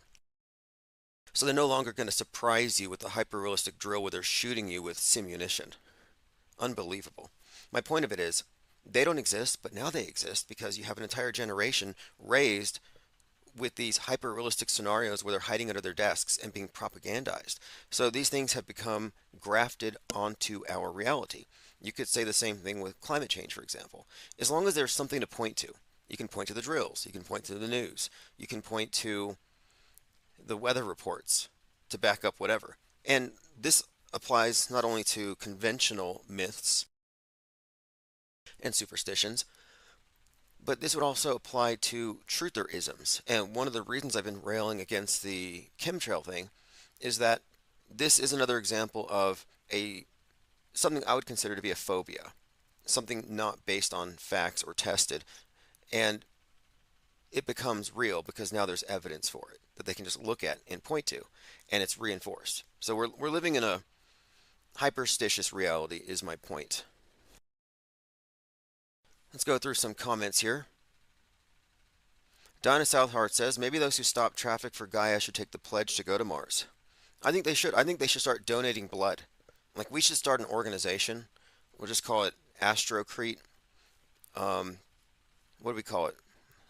Something with Astrocrete in the title, but some kind of Astrocrete blood drive where you can donate blood for the future Mars base. Because if you didn't know, scientists have already figured out that if you mix blood with Mars regolith, it creates something stronger than concrete. So you can literally build your Mars infrastructure because you can't take bricks to Mars. You can't put bricks on the starship. You're not going to weigh it down like that. But you're bringing people. And yeah, your blood can actually be infused into the concrete, even with the lunar bases. Blood and moon dust. My point being, we could probably start a drive and they could start donating blood for the future Mars bases. It creates that bond with the new land, blood and soil. The children of the first few Mars generations will have a lineage that actually does have its blood and sweat infused with the land. Clockwork says, Tim, I hear you being brought up in the Fakeologist audio chat a lot lately. Oh, cool. Hopefully it's more than just Dave J transvestigating me. Dewis in Paris says, maybe Earth is a sphere and we live on flat Mars under a blue screen sky. Wow. Now that's somewhat believable. Well, I think it was called. What's that show? It has to do with cowboys in space. Cowboy Bebop. I watched it on Netflix and they had this scene where they're exiting this membrane-like sky, so it looks like a flat Earth under a dome, but they're on a much bigger planet. So it's a big ball planet with lots of these flat zones with domes over them, which is what we're going to live in eventually. I think they're going to enclose all the cities with domes, and they're going to say everything else is off limits. Like, I think we're moving into a colossal human zoo with cities as cages and the elite as zookeepers, and they will rewild Gaia. Cygirl says, have we determined whether the shooting in the NYC subway was staged? We're actually examining the evidence. It looks real, but that's not sufficient. You know, world-class actors are often employed in these events. They're not all terrible. They're not all scraped from the bottom of some cell, make some deal. I mean, we've met these types. But there may be some consummate performers. You know, Golden Hoggy award-winning level actors. Dewis and Para became a Blue Wrench Lodge level member. Appreciate that. Cygirl says Trump is, oh, this is sick. Trump is autographing pictures of Laken Riley and appearing in photo ops grinning with the parents. Yeah, that's his illegal immigrant martyr of the campaign. For 2016, they had another one. I think her name was Katie, where it's like or here this other individual he'd bring out. Oh, my son was killed by these illegal immigrants, and they wouldn't have been here if we had just closed the wall. They do this all the time, and they come out as martyrs. And it's no different than what the left does with their police brutality martyrs, where this person gets killed, the next day they have T-shirts and photos and these massive candlelight vigils. And of course Al Sharpton, or you always have these individuals. Benjamin Crump is a big one today. If there's a psyop, Benjamin Crump's there. He's like, we call him Forrest Crump, because there's not a psyop of historical import that he's not at. If somebody says I can't, it's like Beetlejuice actually. If you say I can't breathe 3 times, there's a good chance he'll show up. All right, let's move on here. We're just getting started. I had a list of things to talk about. Planes falling. Again, look, the planes falling thing, that's easily staged, stageable, fakeable. These could be drills presented as real. But for some reason, there's deliberately an attempt to make it look like planes are falling. And the reactionary right-wing programmed response is DEI. It's because of diversity, equity, and inclusion. They keep saying this. In fact, one of the internet prophets I'm still following, I'm going to follow them until the 8th, until the eclipse. If nothing happens on the eclipse, I'm blocking all the prophets. I blocked all the Super Bowl prophets because nothing happened then. But anyway, one of the prophets I follow says that on 315, Taylor Swift and her boyfriend Travis Kelsey, are going to go into the Bermuda Triangle and never come back. So just heads up, we may be cured. I said there's a moratorium on mentioning her, and I've broken that with good reason at least once, but soon it may not be an issue. All right, let's see here. Cy Girl says Riley hasn't even been dead a month, and her family are grotesquely parade her image around as a prop. Yeah, her and Ashley Babbitt's parents ought to get together and have posthumous birthday parties together. It's sick. Like, Ashley Babbitt's birthday, after she's dead, is being celebrated by a bunch of MAGAs who didn't get caught yet for the J6. And then Trump shows up on video, and he's like, it's really sad that they killed her. We're going to get that cop. He shouldn't have had a gun. Trump was basically there at her birthday, at her post-death birthday party. And for those who don't know, Ashley Babbitt's not dead. I'd reference everything wrong with the Capitol Hill riots in 21 minutes or less. It was staged. There's jump cuts. There's really choreography there, really poor choreography, but there's also squibs being employed. And the people there, all the different live streamers, are all plants. J6 was staged. It was simulated, not stimulated. It was a simulated riot, not a provoked, not a stimulated. You had Baked Alaska. Oh, this guy's a Fed, pointing at Ray Epps. No, it's a Fed calling a Fed to throw off the truthers. So they don't realize that the people leading this thing, the lead characters and actors, were all Feds. Real people didn't have time to get there before the majority of the action had already taken place. They were at the ellipse 45 minutes away by walk. So it was a closed set. Ashley Babbitt's not dead, and that is a big contradiction for the MAGA types. And so anyone who still has any faith in this political system is going to be faced with some cognitive dissonance. Do I want to continue to be a media skeptic, or am I going to trust Trump one more time? It's like a casino, like a slot machine. Just keep pulling the lever, keep losing, but the next time we're going to win. It's the gambler's fallacy. You're never going to win. It's a losing game. The only way you can win is by not playing. It's the only winning move, as they say in war games. We're looking at an alternate reality game that encompasses billions. All right, continuing here. Diana Southard said, remember the previous made crosses with the victims' names. I did some research on that, and there's one guy who does all the crosses for all the school shootings. He does all the names for all of them. That's like, I don't know how many, hundreds easily. But, he sends them out, and I'm like, this is strange. Like, I wouldn't be surprised if you go to like a big middle school or high school, you go to the janitor's shed in the back, you might find a huge collection of crosses with a bunch of names on them for some future planned psyop. What a gig. Probably a government contract. All right, let's continue. We're going through my notes here. Again, I have a list of things to talk about. We can talk about any of these things. We'll get to all of it here in due course. CNN did a big hit piece on chemtrails, and it coincidentally follows a lot of the arguments I've made. And I've made my point clear. It's just alt climate change. That's where it's led a lot of people, but it's worse than that. But I don't want to spend a lot of time on it today. Only to point out that the Twitter sphere, the X sphere, is full of chemtrail propagandists, and they all have the same kind of approach. Some random name, random numbers, anonymous, huge accounts. So it's really something that's artificially propped up, FYI. Okay, the new Fallout is going to be on Amazon soon, and it's all about Vault 33. A lot of propaganda in the news like this.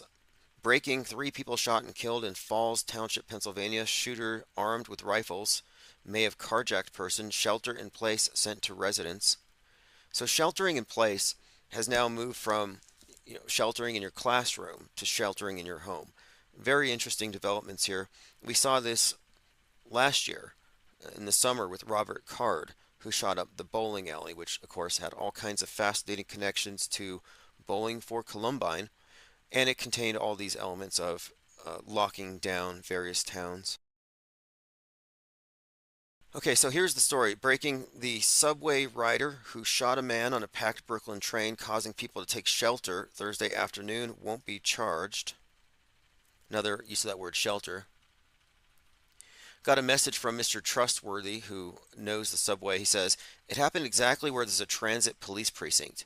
Transit police precincts at subway stations are highly atypical, so happening there is the odds of winning a small lottery, probably less than 1 in 33 odds. I notice psyops happening at all those particular types of stations, though. Namely 14th Station Union Square in Manhattan, where I think someone was pushed on the tracks. And a lot of crime happens at or around that station, which is a very nice neighborhood, so it's not the area to blame. Interesting. You always find drills adjacent to these events, whether geographically or within a time span and really close by. Very common thing. Again, we're looking at this event involving, here it is, a man shot in head in Brooklyn subway during rush hour, one person in custody. Now, same commenter had said, only half the train seemed crowded. I don't even think New Yorkers would be acting like this if the cops were already on the scene. Why are they huddled in only one half the train? Why is half of a quote rush hour crowd empty? My guess is staged movie production. It looks and sounds like a Hollywood movie. And Synchromorpheus again pointed out that one of the principal actresses in this scene, or alleged actresses, the one with sunglasses, was screaming "Get out," which is a phrase that references not only Jordan Peele's work and the Jordan Neely subway psyop, but this right-wing talking point of "get out of the cities because of the subways." And it's been part of this racially divisive psyop. But again, interesting. I've watched the video and it seems fake to me until proven real. I'm going to go with or lean towards fake. It's certainly fakeable, but at the same time, it's not that extraordinary. But what makes me kind of question it here is simply the overacting and the way that people were crowded. I'll go through your comments. Yes, half the crowd seemed trained, says, oh really, you don't say? And I would say too, I was going to compliment the cinematographer. I mean, they really kept everything in frame. Like they're worried about their lives. There's a shooting, there's a stabbing, there's a fight, and they're more concerned about getting a TikTokable moment. Like, wouldn't they be calling 911? Okay, let's see here. Jennifer Reeves says that they scared all the spring breakers away from Miami Beach for no good reason. Okay, moving on. Nobody knows. Oh yeah, we got a few more wrenches here. Osher gifted 5 memberships. Blue Wrench, Greg R, Me and My Drone, My Third Eye, Lean Dion, IFEPE 73. Thank you. Jamitra 101 says Shelter, New York, Shelter Island, New York has the 11963 area code. 11963 is where Leave the World Behind takes place. Jennifer Reeves gifted 1 membership. Blue Wrench Lodge. Nicholas Pitts received Blue Wrench Lodge. Okay, we're filling up here. This is great. I 100% appreciate this because we're kind of entering an interesting phase as we go into deeper into this alt reality game, and I'm interested to see where this all goes. It's obviously leading Trutherville into the voting booth, which is fascinating. But I'm trying to get this propaganda box exposed as such. Now I'm going to watch that video again and maybe a few more takes. I did think the stabbing looked real. The woman stabs the guy in the back and you see some blood, but again, we're looking at special effects as a possibility in all of these things. News from Ryan Garcia, quote, I know for a fact who killed Tupac. I think they pulled him off social media and they're attempting to get him pulled in for a psych eval. Although, as Mr. Trustworthy says, his fight promo game is A1. Yeah, he promoted his game very well, but I saw some recent video where it's suggesting that he might have promoted it too well. Like at this point, he might have drawn too much attention to himself.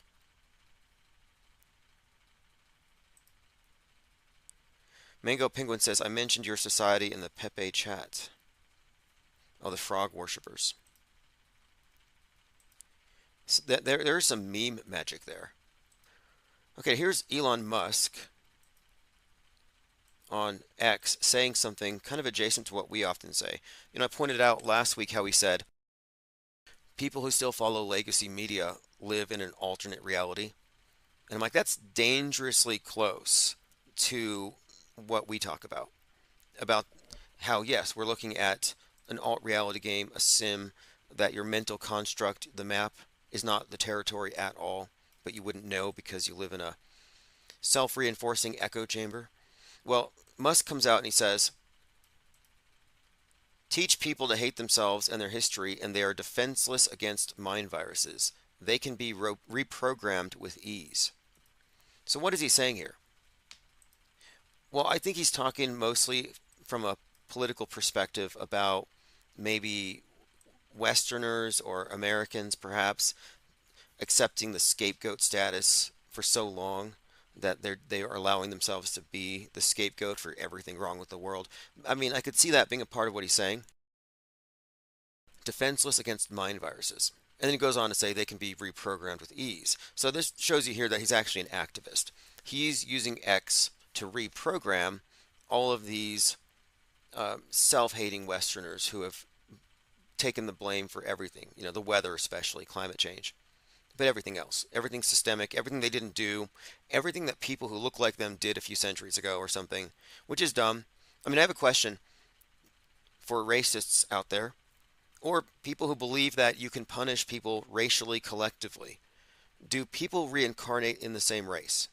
Because if they don't, then none of that has any legitimacy. If you can't prove that we reincarnate racially, then collective racial judgments and grievances have no validity. I mean, there's a point where it's a little too nebulous for me to go with here. But what Musk is saying here is that he is a believer in the idea of mind viruses, and I agree with this. And when I look at the term mind viruses, I'm referring to catchable ideas, but only by people who are susceptible to it because of whatever, their preparation or their lack of mental immune system. And it is my contention that the general public has what I call MAIDs. They don't have a functioning immune system when it comes to the basic premise established by the news media. Everything they see, they believe. They catch every mind virus. They have MAIDs, mind aids, is what I mean. And the point of it is, the elite, and this would include the people who control Musk, his puppeteers, they don't want to cure mind aids. They want everyone to have it. The public education system is designed to give it to you so that you will always be susceptible to programming. The immune system I'm talking about is simply skepticism and a rationally parsing of the facts without accepting anything just because it's current. So in other words, critical thinking with regard to the premise established by mass media, it just doesn't exist. They don't want you to have that immune system. Like this mind war inoculation that we pro-offer here at Infinite Plane Radio isn't handed out anywhere else. And it's not something they want the masses to have. They want you to be defenseless. But they want you to be defenseless against their memes. They don't want any competition. And that's why they work so hard to silence people like us. I mean, I'm still blocked on Twitter Spaces. Wonder why? It's because they don't want me getting into their cyberspace. They don't this mind space. That's pretty much it. Going through some comments. All right, Ms. L says, I thought Tupac wasn't really dead.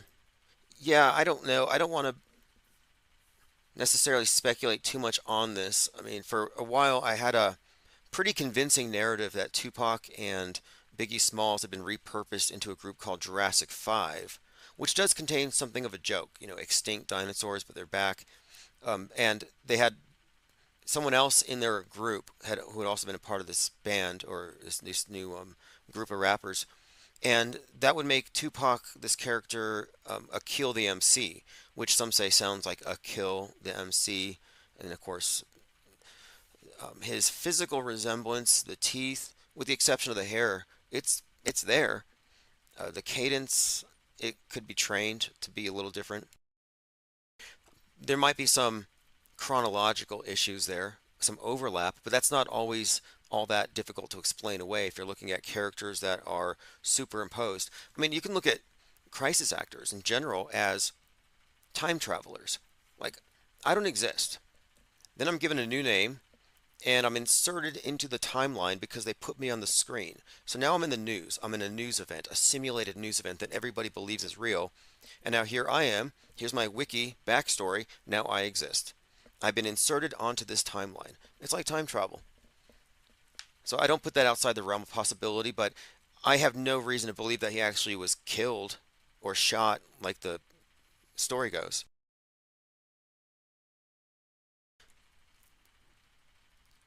Mango says, Pepe aspires the truth, my friend. Now I got my sight in circulation, resurrecting poetry. This is only the beginning.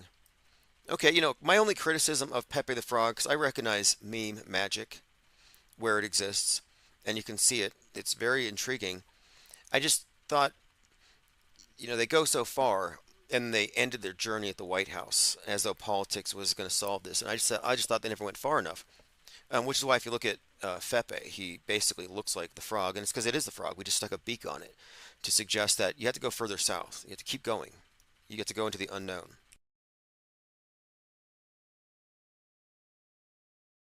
Okay, let's see what else we have here. So many interesting comments here. All right, let me go back into my notes. I didn't want to miss. Oh, Pi Day. That was 2 days ago. Pi Day, we've already covered this. It's just, maybe this is evidence of scripting. You can call it a coincidence, but on Pi Day 2018, Stephen Hawking died at 76.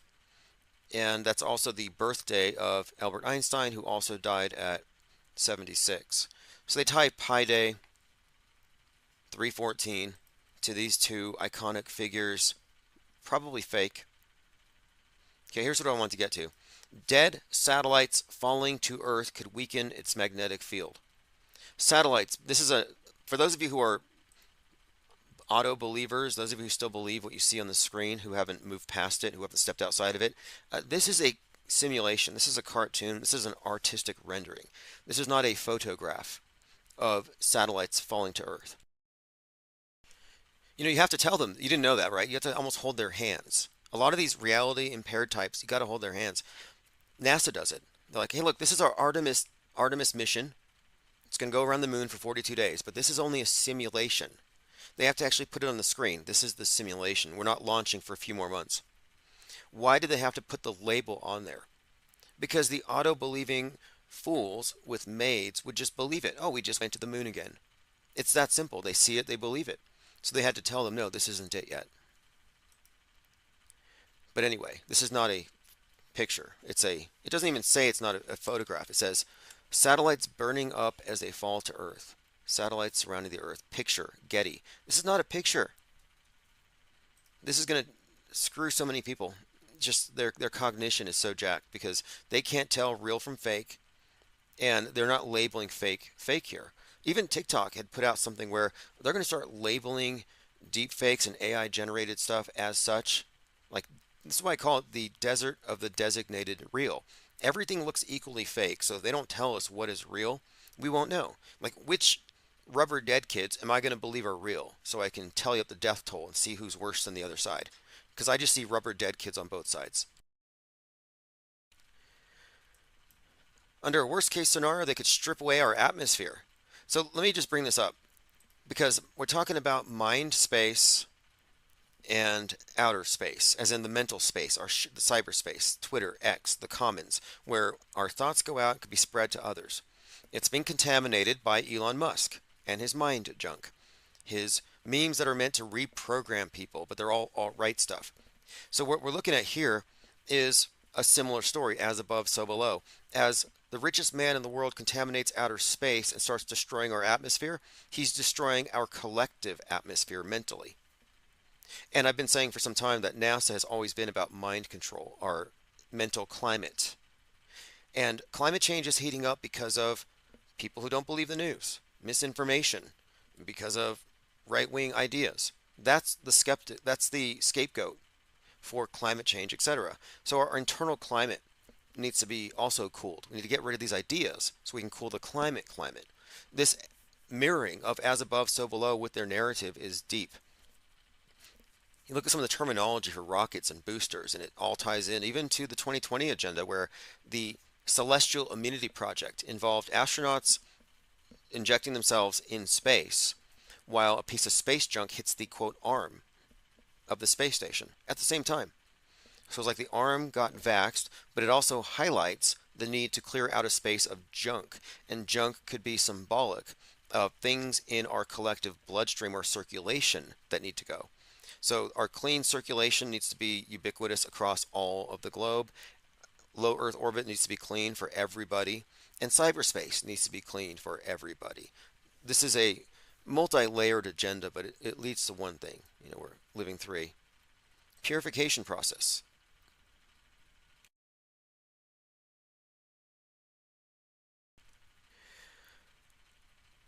Continuing here, it looks like we had a little bit of buffering.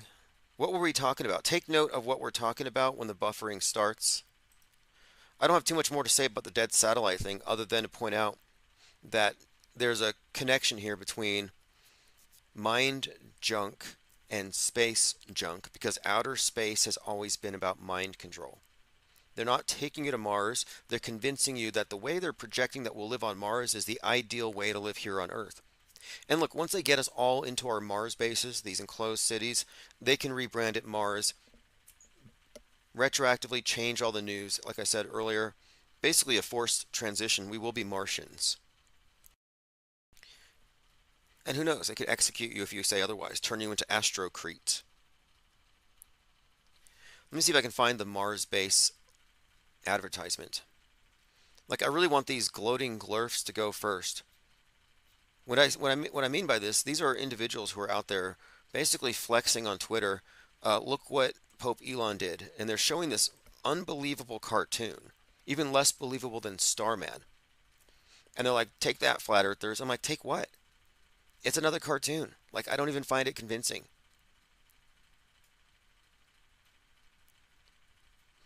But we have an actual advertisement. I'll see if I can pull that up here.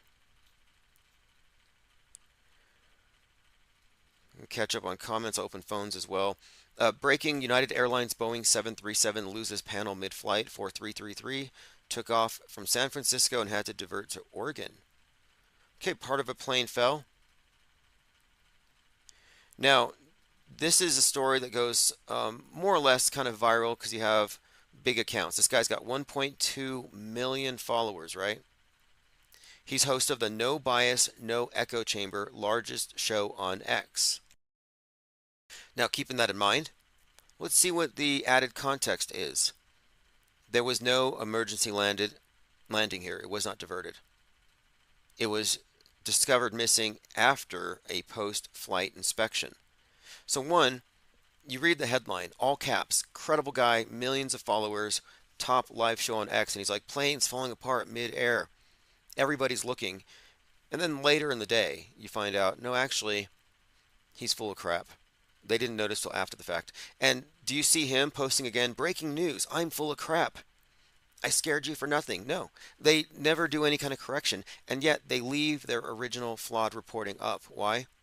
Clicks, engagement bait. This is just for money. Breaking: United Airlines 737 forced to execute emergency landing after panel fell off. That's red alerts, no, raw alerts. 862K followers. Again, readers added context.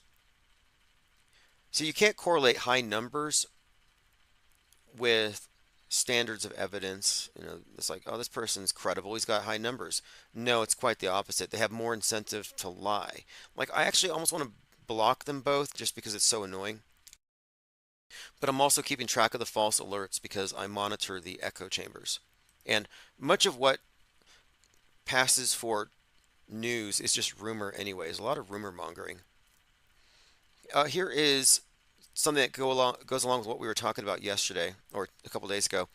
We were talking about how Barbie is an icon, is an idol, and she literally represents the whore of Babylon, who's the goddess that the power elite worship, that actually the masses worship unwittingly.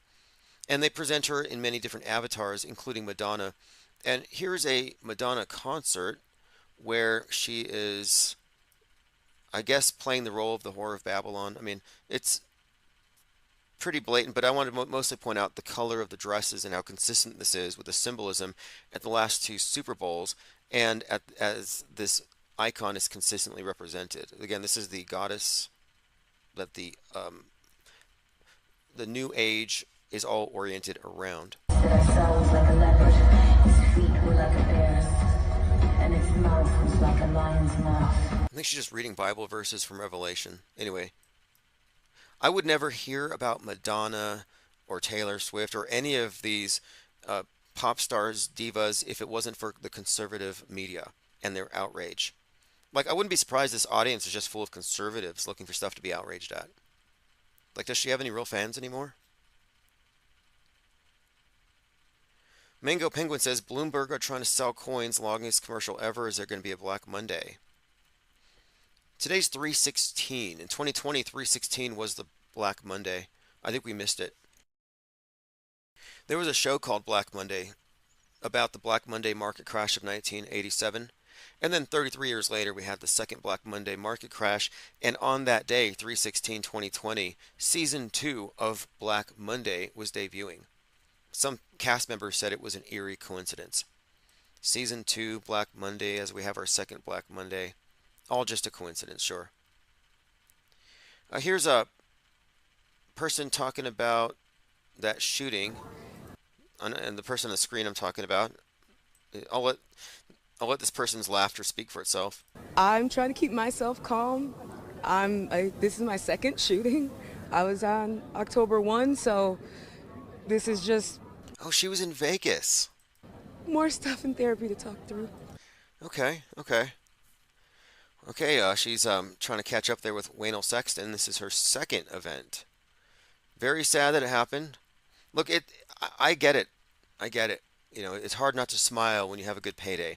If I was directing these events, I wouldn't pay them until like 2 weeks later. Like, look, you really got to sell the show. And if the auto hoaxers are all over it, you're not getting paid. You know, bring onions, do whatever you got to do, but I want to see real tears.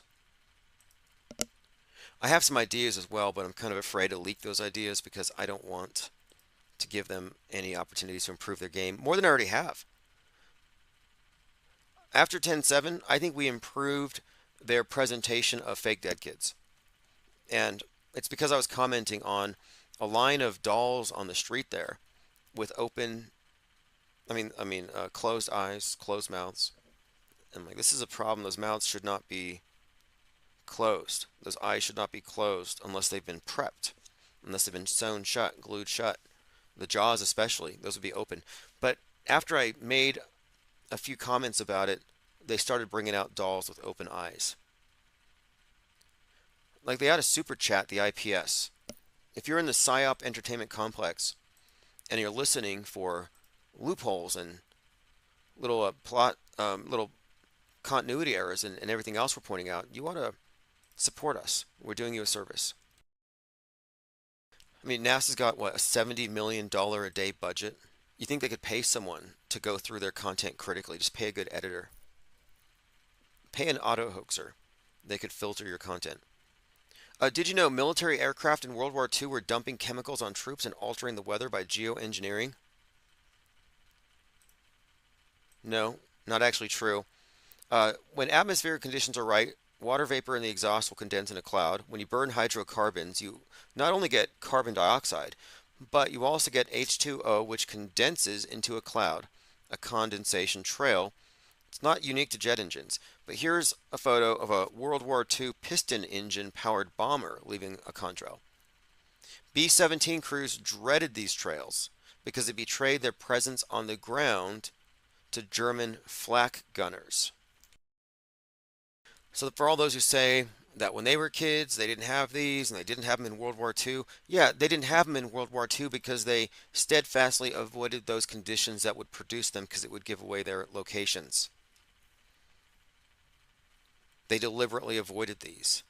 You know, I actually listened to a short podcast today where a Kim Doozler was saying something about the Appleman chart and how the Air Force avoided these areas. And it's like, yeah, they avoided the conditions because the conditions cause the effect. It's not a spray. But if you're going through this area and you're going to have hot jet exhaust behind you, you're going to have a column of hot air, which is also being subject to the wingtip vortices, which explains its appearance. But anyway, this again is a photo, and there's more photos for anyone who says that they didn't have these in World War II. Yeah, there's a really good reason why. Another picture here. What are they spraying? That's not smoke. It's water vapor from burning methane condensing into a cloud in the cold air. Again, today's 3/16/2024. It is Infinite Plane Saturn Day. We're kind of catching up. It's been a interesting news week. A few new developments. The next thing I'm really watching for, of course, is the upcoming eclipse. A lot of people have put their... Did we get cut off? Did we get chopped off of YouTube? It looks like we might have been. Let me check my email. Did I say something out of bounds? Now live on your channel. Looks like everything's good here, but it looks like we might be having some kind of gremlins in the system here. All right, well, I don't know what's going on with the phones. I mean, sorry, with the tubes here. But it looks like we might actually be offline. If there's anybody in the comment section, anybody out there with a pulse, just say hello so I know that we're still sort of live. Fascinating. Not sure what happened. It looks like we've been truncated. That's okay. I'll put the full archive up together. I will stitch together like some kind of an audio Frankenstein monster and upload it in its entirety with as few bumps as possible, as few glitches. I'll try to make it smooth. By the way, Armin Ree was just on JLB, and you may be familiar with him. We spoke last time we were on Discord, but if you haven't checked out the last John LeBon, I think I put a link in the Insider in our X group. Let's go ahead and reboot. Let's get our YouTube turned back on and see if it works. Was it something I said? We were talking about Black Mondays, eclipses, Mars bases, mind junk, space junk. Are we already on Mars? The subway psyop, or was it real? Are the Obamas sabotaging airplanes across the country? Looks like it. It was a glitch on Twitch, says the HBIC. Okay, well, hopefully the glitch is over. Hopefully we pass this spot. You know what I could do is I could just take a short break here and let everyone show up. Let me see if I can find Chief Crow the Flat Earthworms. This is Auto Hoax. I'll be back in about 33 seconds.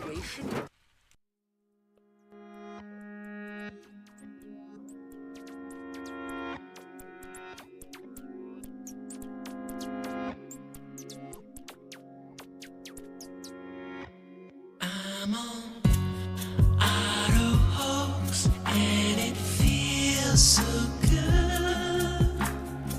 You just auto believe everything like I knew that you would.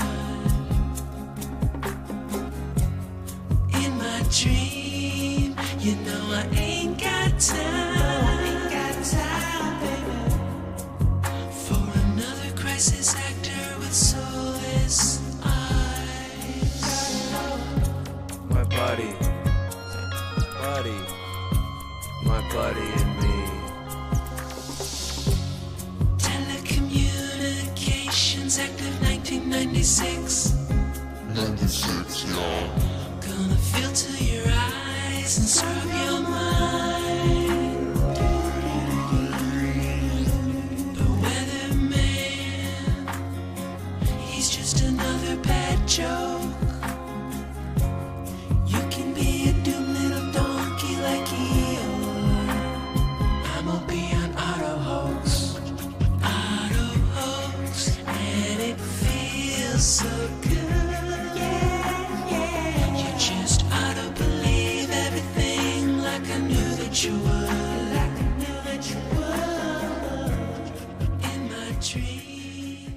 Okay, as I said, I'll stitch together all the clips.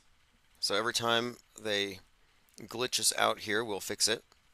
Gremlins chewing through the wires of the local 5G tower.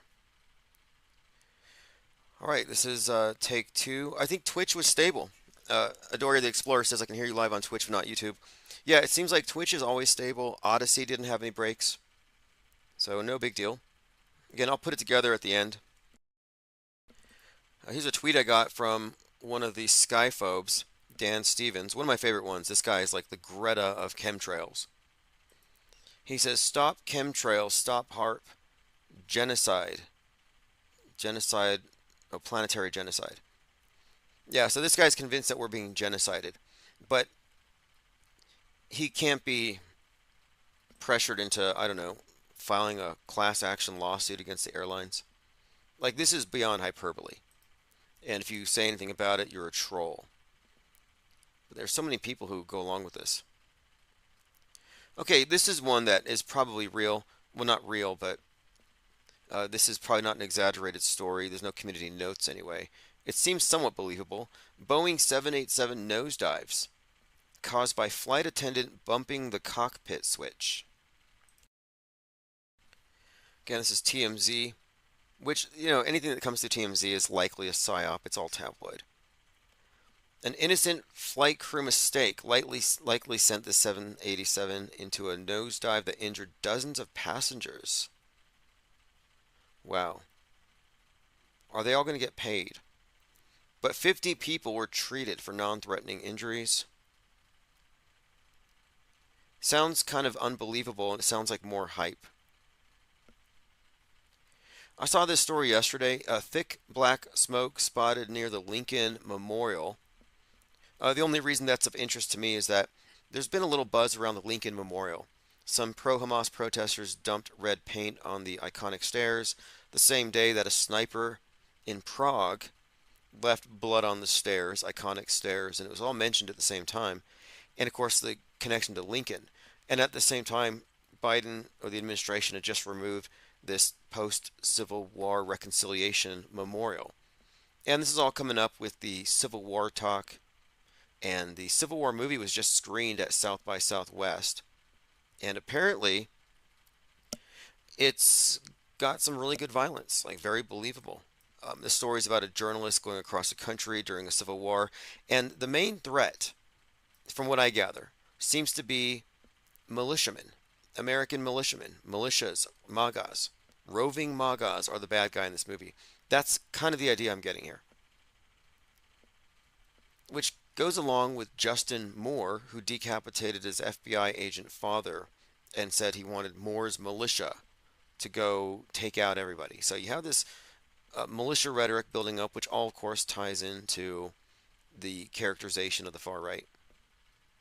And they take the bait. They follow the controlled opposition, and they will go into the box that they're put in, and then the entire box will take the blame for whatever PSYOP actors do. For example, they don't even dispute, like Laura Loomer, for example. She doesn't even dispute the stuff. She's like, oh, Justin Moore chopped off the head of an FBI agent. Look what Biden made him do. That was her response. She blamed Biden and his policies for this. All right, we were talking about the Starship launch. Here's an example. Fight the Flatter says, that's right, Flurfs. Hold in those tears as your wall, WOLRD, comes crumbling down. He can't even type straight. He's just so enraptured by this cartoon. This is like the most cartoonish cartoon I've seen in a long time. Like, does anybody think this looks even slightly real? Like, this is pure CGI. At least with the space shuttle, they would use a real model and photograph it, or use a trick, an optical illusion, where they would record the sky and pretend they're in space and that the sky is the ocean and they're on the tops of those clouds, not beneath them. They've used optical illusions, but they're still using organic, real props, real scenes, real environments. But now this is all fake. This is so cartoony. This is a step backward. Is anyone else at all impressed by this?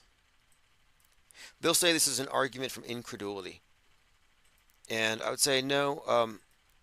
The perspective that they're not using movie magic enhancements is an argument from ignorance, and they don't even know they're ignorant. It wouldn't even be that. I don't know what you would call it.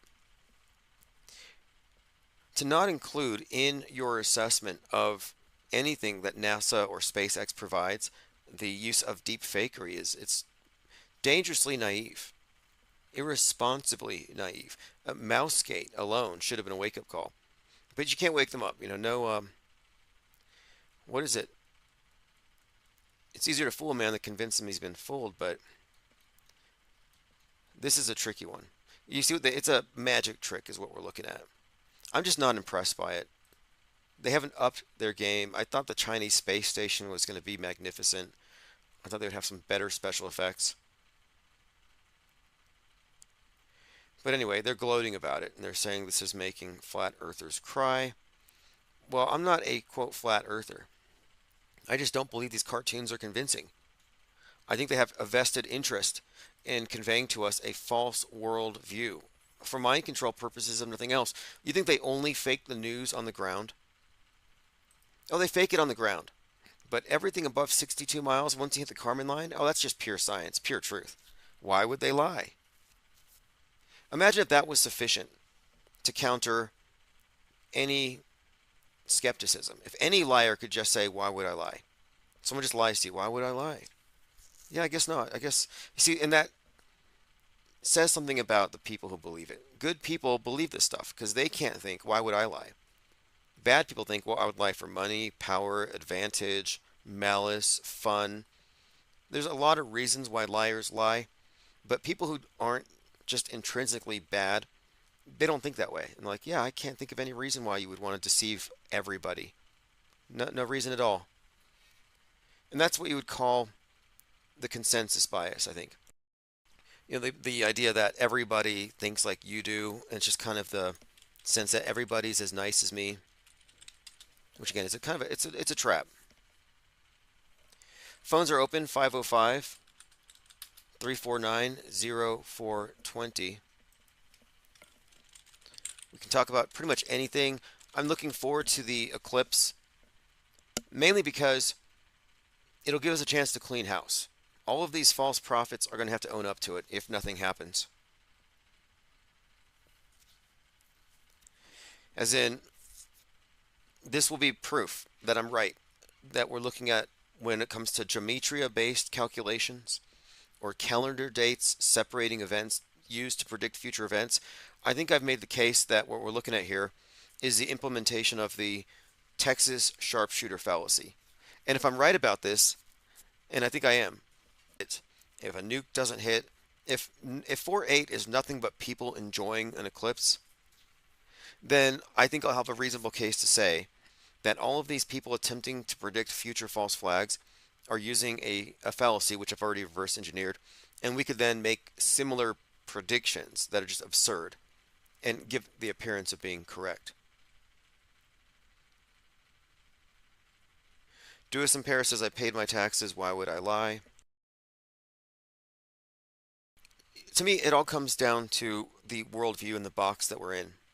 And people who are in the box can't see their own box, but they can see the other guy's box. It's easy to laugh at the wokes.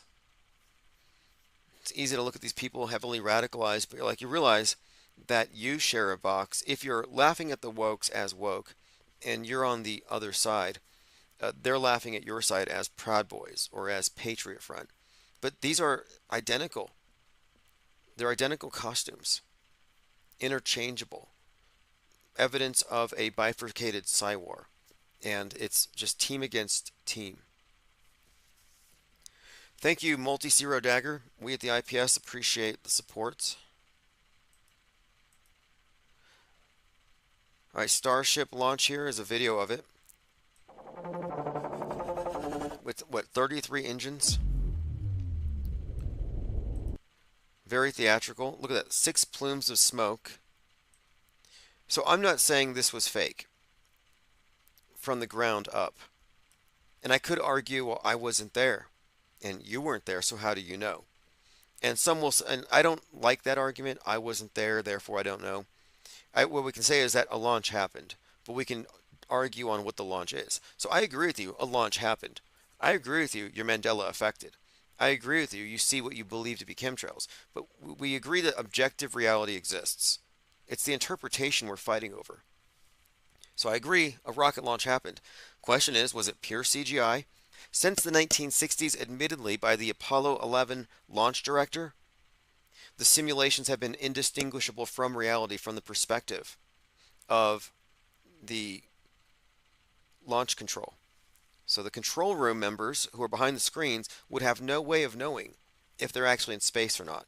It's indistinguishable, and that's from the 60s. So to think that it hasn't improved would be ridiculous. Obviously, it's improved. So we have no reason to believe that anything happened unless you were there. As far as, did they actually send a big chunk of metal high up in the sky?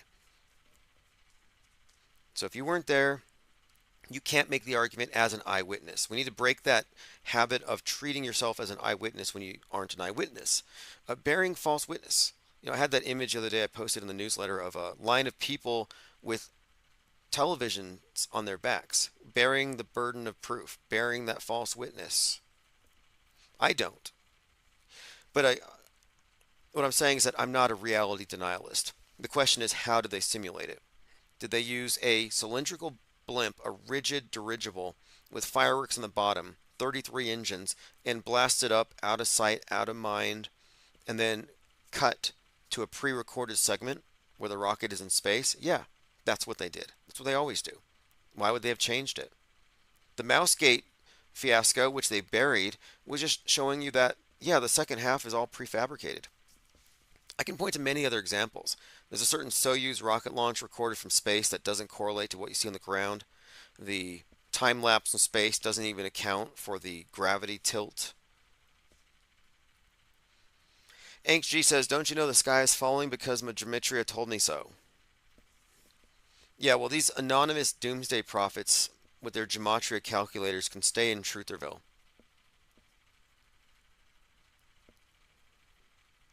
There's a reason why I'm studying them so closely. Because sometimes I find patterns useful, and I'm like, okay, I like these patterns, this is neat. However, the problem is, we're examining patterns as they appear. They're introducing more and more, and their argument is that this is so complex, man could not have done it. These coincidences are so great that only through using the language of Kabbalah and God and these mystic calculators can we see the big picture, and it's huge and it's big and it's AI, it's an alien, it's... No, I'm sorry. What they're doing here is they're mystifying a very simple to understand propaganda technique, repetition.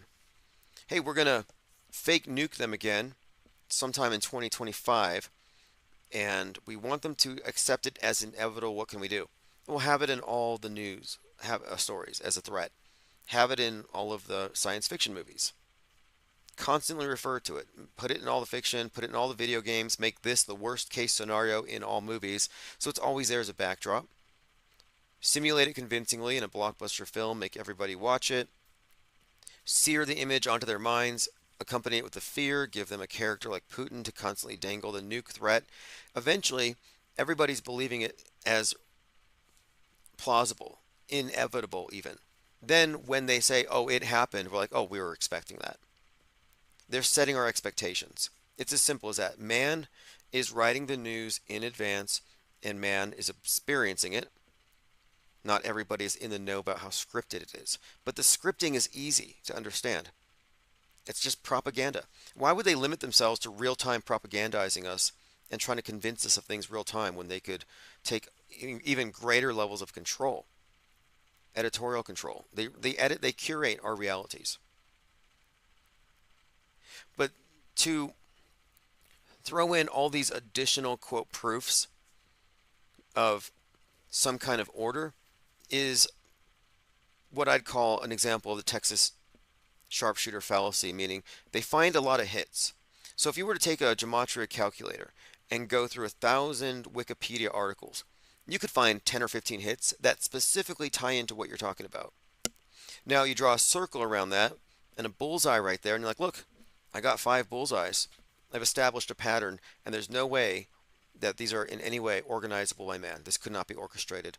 This is synchronicity from God, or a higher power. And right there, what you do is you're like, pay no attention to the man behind the curtain. The Wizard of Oz is real. Let's take it literally. Let's fall for the second. What is it? The second law. Arthur C. Clarke. He's like, any sufficiently developed technology is indistinguishable from magic. Let's just consider it to be magic.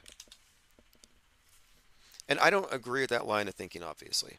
Like, if you're at a magic show and you can't figure out how the trick is done, is your default position, oh, it must be magic? No.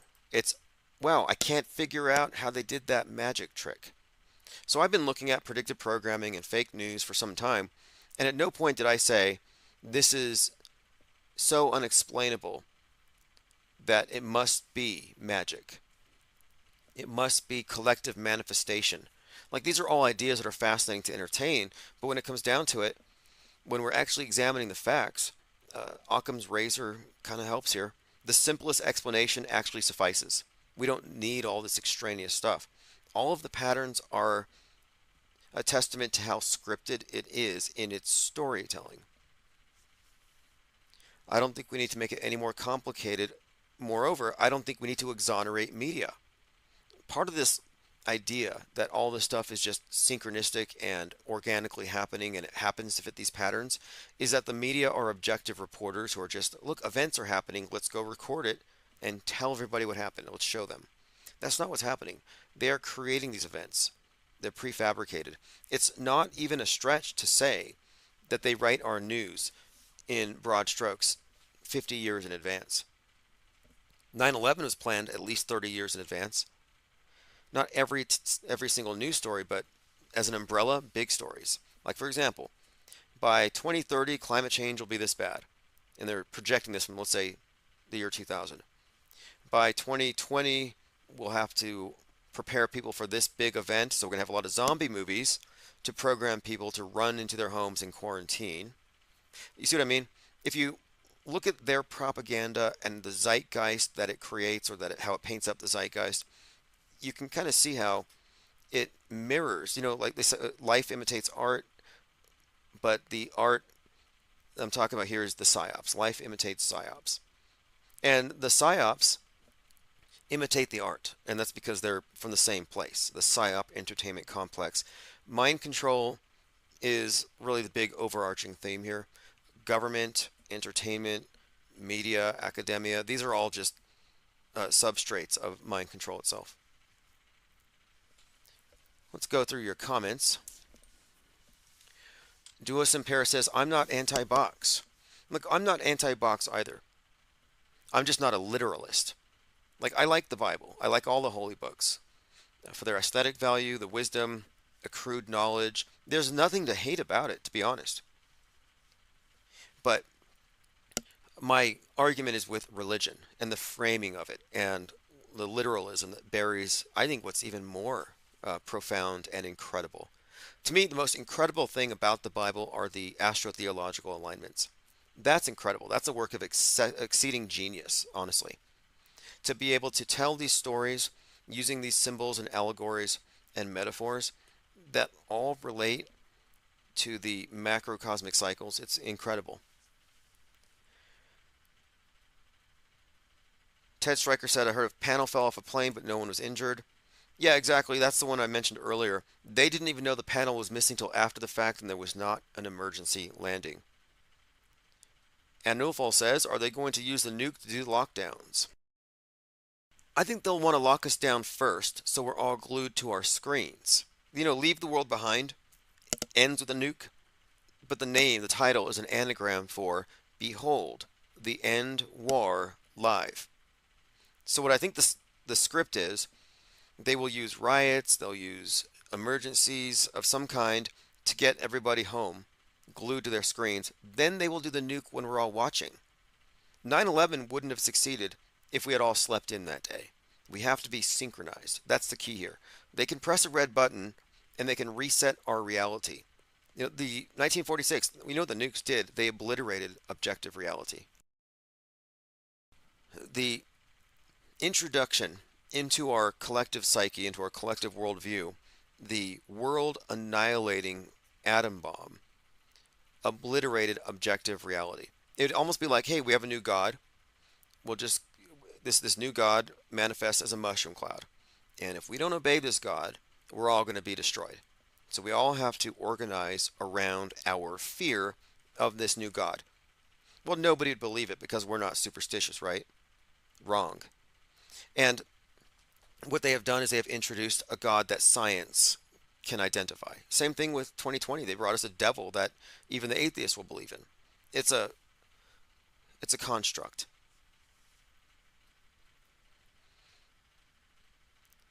Okay, moving on here. Dwayne Garrett says, I'm convinced they steal fanfic conspiracy theories and use them against the people who create and believe in them. Essentially, they're writing their own horror movie. Yeah, they take inspiration from us. Well, I've been reading up on this concept of hyperstition, and I think it has great explanatory power for what we're talking about. Because what you're talking about isn't that what we believe becomes real. I mean, 7 billion people believe man landed on the moon, and it's still fake. Yet, it exists. It's real in our worldview. It frames the collective accepted frame of reference and all the art that's created, all the science, everything's in that box. We live in a propaganda box. I mean, some of us have transcended it. Some of us have stepped outside of the screen. Some are still saddled, anchored to a few narratives, tethering them to the false construct, but they're cutting away, I believe. We are a breakaway ecosystem. But this idea of hyperstition suggests that if something doesn't exist, but a lot of people believe it's real, and they're given a lot of feedback to reinforce it, and they act as though it's real, it becomes real. Every single religion, you could say, is an example of this. And it doesn't even have to manifest in an actual like egregore, like something is actually there. But the belief in it creates the infrastructure for it, and most people get their reality secondhand anyway, so it might as well exist. It's really incredible, the power of belief and the thrall it has over man, over humans, over how we're just subject to this stuff. You see why non-believers are, I think, ubiquitously hated. You see, we're not conspiracy theorists. If you're a skeptic, if you're an auto-hoaxer, you're a non-believer in the de facto state church's mythologies. You don't trust their priesthood. In fact, you don't believe in their God construct. You're an atheist to their false God, and they hate you for it. I mean, look, they try to take away your free speech, a fundamental human right, and they want to cover your mouth. When I first saw the face diaper, I was like, yep, that's an emblem. It's a symbol, it represents something here. And it's about not spreading those mind viruses. Only state-approved mind viruses, and you don't need your face anyway, because if you're going to emote, we have a wide array of emojis here to express yourself with in a safe way. And of course, we have inclusive emojis, pregnant emojis, mpreg emojis, but any emojis that are deemed offensive, they obviously are going to pull. So what they're doing is they're giving you approved emotions and emotions that are non-approved. We have to do it for safety's sake. Mind masking. Anx G said, did Boeing really put a hit on their whistleblower? It appears to be so. I mean, what is that? I heard that story. You had someone from Boeing, an alleged whistleblower, and he said something along the lines of, if I die, if something happens to me. A Boeing whistleblower found dead after raising concerns. This was 5 days ago. John Barnett found dead in the U.S., raising concerns about their production standards. The 62-year-old had died from a self-inflicted wound on 9 March. They just confirmed it. He worked there for 3 decades. He said they had been fitting substandard parts to the aircraft production line. That was back in 2019. And there was something more recent he had said. I'll see if I can find it. But there is talk here that he's a whistleblower on this. Again, I think it's a psyop. I think it's the media being selectively attentive to it. Possible drills. All this stuff could be conducted by drills. You know, live drills. Those people on the plane, you don't know. Could be a bunch of actors. You know, we got to have a drill where we drop this and test the response. I'm going with real until proven fake. And if you know something I don't know and you want to share, call in and let us know. Yep, I have reason to believe this is real. But those of us who have been very doubtful and skeptical and who suspend judgment have been vindicated so many times. Okay, moving on.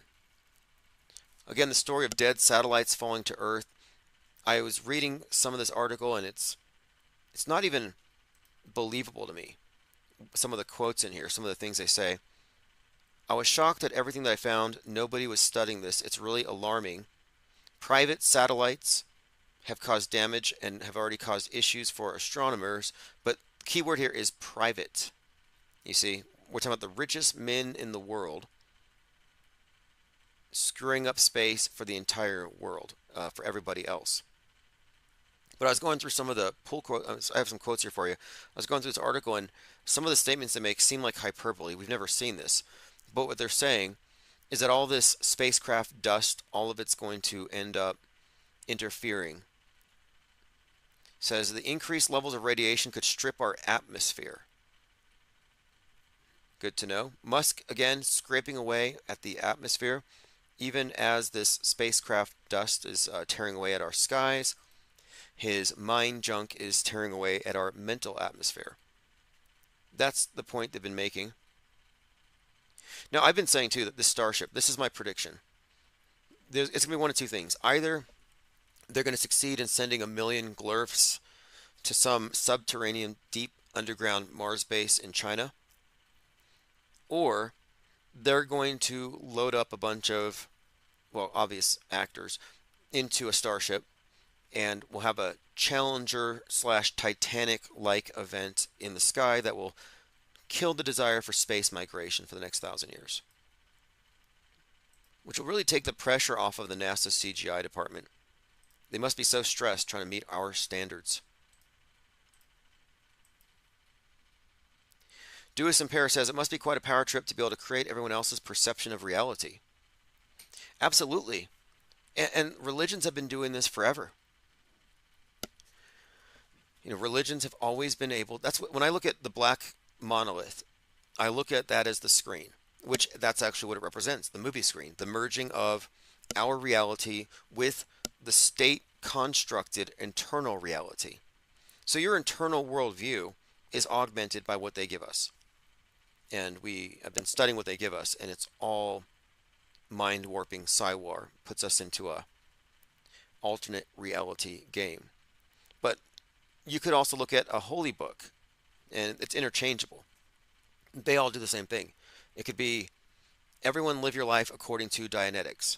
Everyone live your life according to the Quran or the Book of Mormon. And you go down the list, and there's basically a worldview accompanying each one.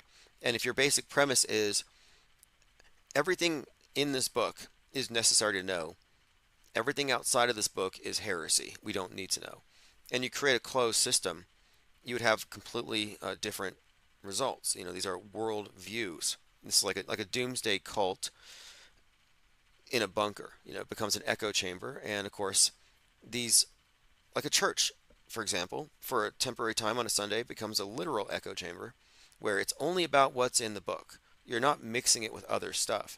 And what I'm suggesting here is that worldview creation has been one of the main ways that the power elite have organized the masses forever. The lie world order. The movie The Village shows this perfectly. The elders lie and say, oh, we're not in the 20th century. This is like 18 something. And there's nothing outside of this village. Just some wicked people out there. And then they build an entire world where they're happy. They are living this idyllic lifestyle with no idea of the horrors of modern life, which they have been quarantined from. But what we're seeing now is the new universal religion is being implemented through the use of mass media, and the media itself has become the de facto state church. That's been my premise for some time. Space as the new heaven, because it rises above all of the various, local competing versions of heaven and paradise. And Space is a heaven that the atheists who embrace scientism will also believe in. It's a total power trip. It's this mind control. I think it's a greater power trip than just having access to a big bomb that can blow everybody up. No, they have access to reality control, the ability to fake something into reality, perception management, including billions. I mean, this is a high-tech religion, is what it is. So here's a conversation I had with Psy Girl in Gilded. Just a few points here. Psy Girl says, media narratives may be fake, but corporate state extortion and the omnipresent threat of coercion and state violence is deadly real. Let's see what it takes for the kinetics of a credible threat to manifest on the streets. Now, I agree the narratives are fake, and fake has trumped real. They can use the fake stuff to influence reality. But do the fake things ever become real? Does it ever go kinetic? And this is where I say no.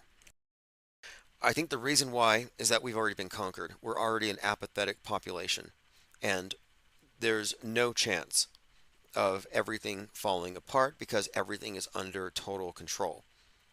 Like, oh, they're going to get our guns. They already got your minds. They don't need your guns. And if there was a time to do so, if there was a time where, oh, look, they instigated so much that it's going to go kinetic, it would have been 2020. The MAGA would have risen up. They'd be like, let's stop the riots. But no, everybody just sat and stared at their screens. And there's one other point I made here. Psy Girl had said, I care less and less about the narrative and more about the things like the price of gas, safety of the food and water, taxes, local reports of car theft and carjacking. What me worry. And I can agree with that. The real threats are always there. And those are the ones that matter, not the ones that are fabrications and hyperstitions. And we also have to remember, too, that fakery controls this reality. So we can't dismiss that the main instrument of control is worldview fabrication and the fakeability of anything. That is one of their main powers. And in this regard, we've been talking about X and Musk and mind junk and mind control and how this is a new system that's really built on the old system being updated. And if you look at the iconography, and I'm always talking about Noah becoming Noah, but look at the symbol of the cross or the X and the dove. And juxtapose it with the symbol of the Twitter bird and the X. And what I'm suggesting is that these are both emblems of the state religion and its mind management. And the whole idea of Musk taking over X has everything to do with his role in the space program. He's the Martian Pope. We're entering into this new age, and the fact that he's the owner of X and the guy who's the first colonizer of Mars has everything to do with one another. We're talking about the new world, the new starting point. When we go to Mars, we're going to have to shed a lot of the things that have been detrimental to our life here on Earth. So on Mars, you're not taking a carbon footprint. You're not taking private property. You can just go down the list. No MAGA hats, no AR-15s, no big trucks. There's a lot of things that aren't going to Mars because we have to purify and find the perfect and sustainable way to live. Similarly, they had to get rid of heretical texts and apocrypha from the Bible and streamline it into one simple worldview. Well, what X is doing is it's going to do for our commons, our shared cyberspace, what the Mars base is doing. It's going to offer something sustainable and safe that does away with anything that would in any way threaten its perpetual survival, which means we have to get rid of hate, for example. And even though Musk is here opening the floodgates to hate, I think ultimately he's a fall guy for free speech. And they're going to say, look, you let the richest guy in the world ruin outer space with all this space junk. You let the richest guy in the world destroy this public town square, this public commons.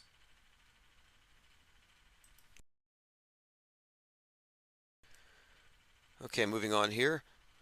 Toronto police tell residents to leave their car keys by the front door to avoid confrontation with thieves. Quote, they're breaking into homes to steal your car. They don't want anything else. So this is a new auto theft. It says prevention tactic, but it seems like enabling tactic. Yes, they're coming to steal your car, and if you have your keys in your bedroom, you might unnecessarily confront them. So just put your keys near the front door. You might even want to label it. Advice for all vehicle owners. A message echoed by Toronto police speaking at an Etobicoke safety meeting last month. Constable Marco Ricciardi had a new message for vehicle owners who keep their fobs in Faraday pouches. To prevent the possibility of being attacked in your home, leave your fobs at your front door. Because they're breaking into your home to steal your car. They don't want anything else. A lot of them that they're arresting have guns on them, and they're not toy guns, they're real guns. They're loaded. That's why Galinsky says they will be installing the door stops and taking YPR's advice seriously. But she'd like more action from police. All right, there you go. Do they have any helpful advice that would make it easier for pickpockets to get into your wallets? Very interesting. Maybe we should wear our passwords on our shirts. You know, our maybe even our keys for our different crypto wallets, because you wouldn't want, someone to be inconvenienced while trying to mug you, and they get mad, and then it escalates. You got to appease the irrational and the violent. Isn't that how we keep things civilized? Aaron Rodgers responds to claim that he's a Sandy Hook conspiracy theorist. I hate to even say SH because I get ads from SH parents, and they're like almost targeted. They're almost targeted, like, conspiracy theorists have ruined our lives. Will you donate money to us? And I'm like, you're wasting your ad money on the wrong person here. Like, I'm not talking about it in the same way that you are all talking about it.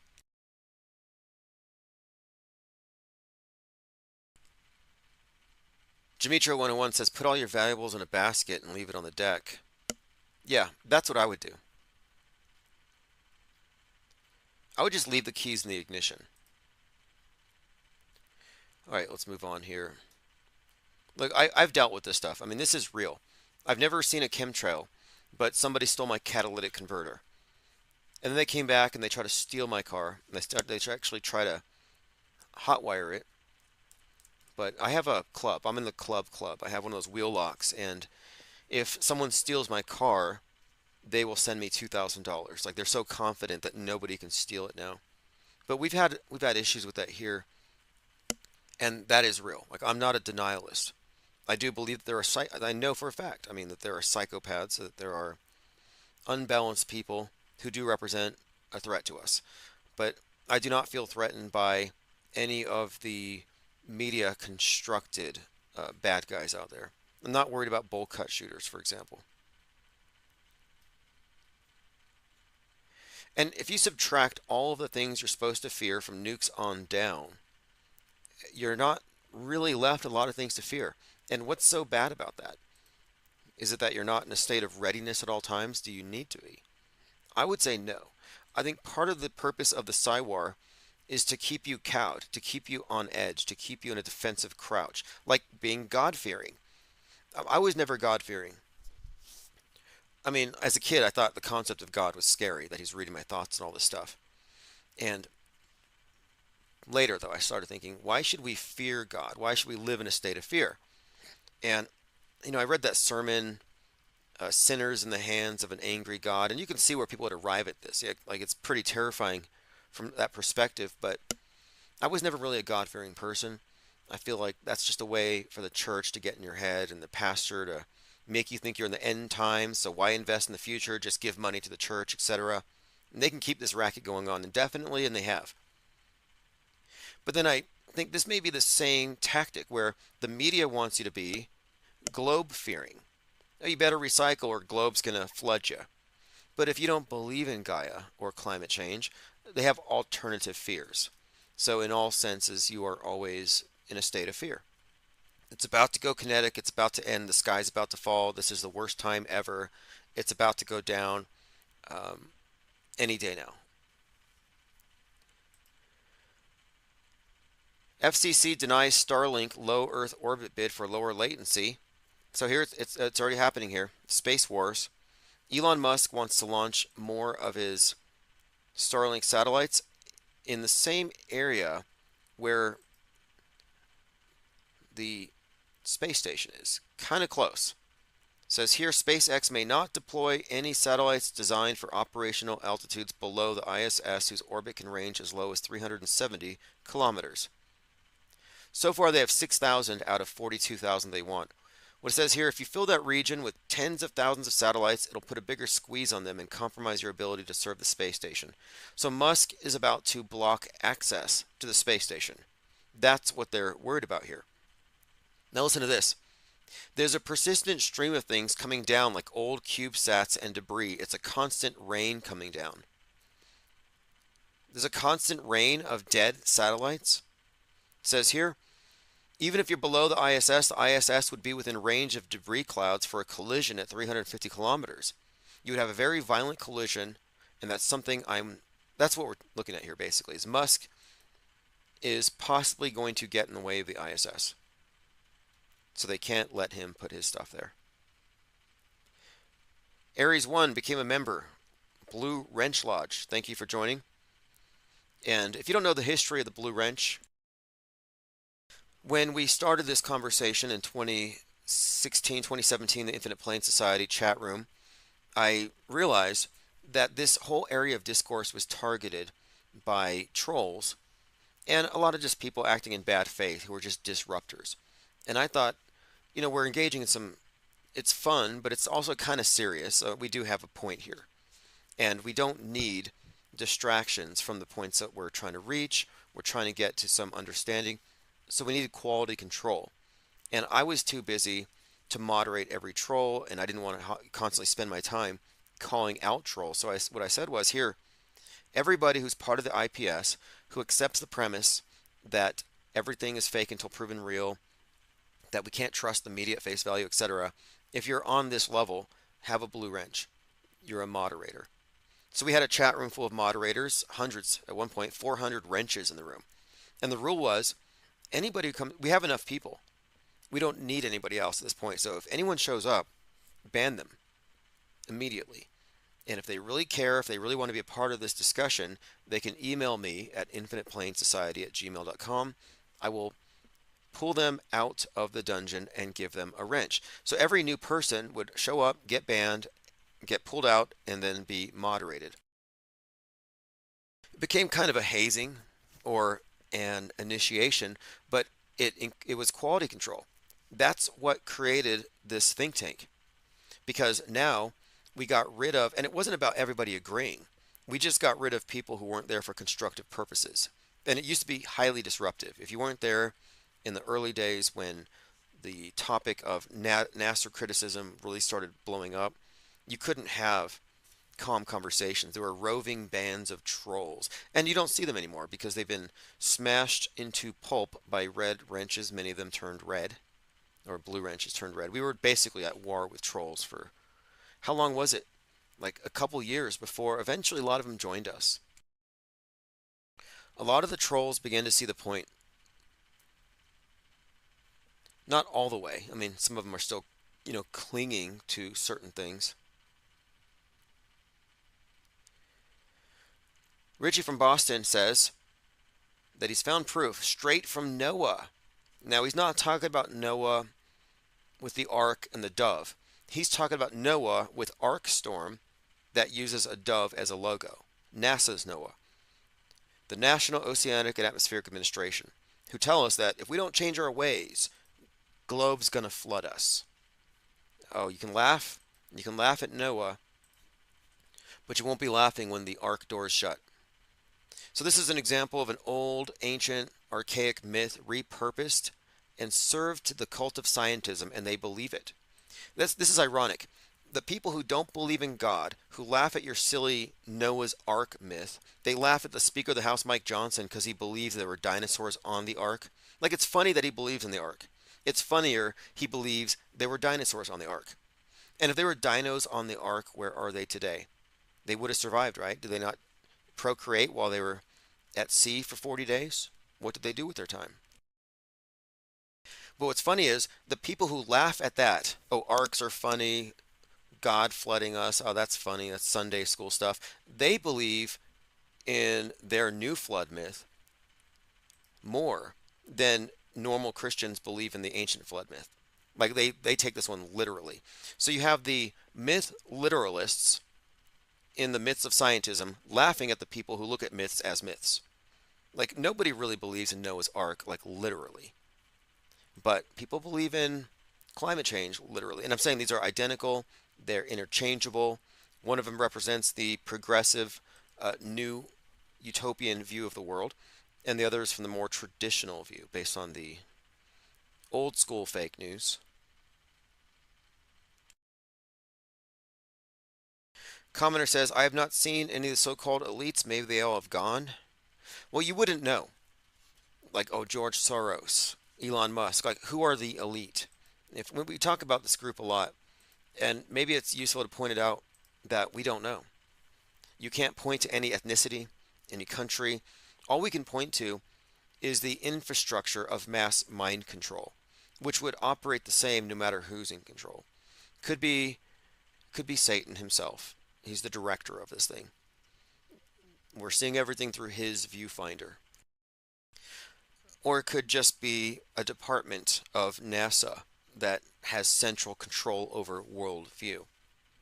But the elite are the entrenched powers that write history, that always have, that have final editorial control, and that ostensibly control media. But it would be who controls government, because it transcends media. It's bigger than who owns the media. Like I said earlier, media, academia, entertainment, these are all just subcategories of just mind control itself. Even government is mostly just a mind control illusion. There's no real power for you in it. Think about it. Every single politician believes in the fake moon landing. Every single politician will walk the party line when it comes to the official worldview approved for history. And one of my contentions here is that we live in a news-bent reality, and many characters we can point to, like Donald Trump, for example, yeah, he lives, he breathes. There's a real person there. However, he's a reality TV show actor, and he's living out a role that was already created. He's in a very important historical role as a historical personage, but he's not rogue. He's not a loose cannon. He's not doing his own thing. He's in a Truman Show, but voluntarily. He's not tricked. He's insulated, sure, but he's in a reality TV show acting out history that will go down in the books. Like what I'm saying is, they do have a great deal of control over our reality because they write our history as we go. I mean, what is history but media going back in time? And Nulfo says, well, there is an ethnicity that controls both government and media. Well, that would be the red herring. Because if you fall for that explanation, you will fall short of seeing the big picture. Like, oh, well, this little group controls government and media. Well, you could say that, and you might find a lot of content to reinforce it, but then you miss the bigger control, which is bigger than any one group. And the people who fall for that fall for everything else, meaning they don't know the news is fake. That's why I don't even platform or talk to or spend any time talking to people who think they figured it all out, and it's like, oh, we can blame it all on this group. This group did 9/11. I'm mad at them. You're mad at Israel for doing 9/11. 9/11 was a bad movie. So you're mad at them for a bad movie, or you're mad at them for blood. You think they killed 3,000 people. Because if you think they killed 3,000 people, you are in the MSM box, and your opinions are invalid.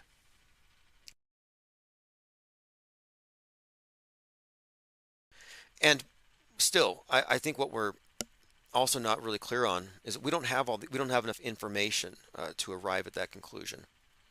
The whodunit red herring chase never arrives at the what is it. I've never met somebody chasing a red herring, a scapegoat, who knew how fake everything was. In fact, they're the ones who are saying it doesn't matter that it's fake, or it's inconvenient to their worldview that it's fake.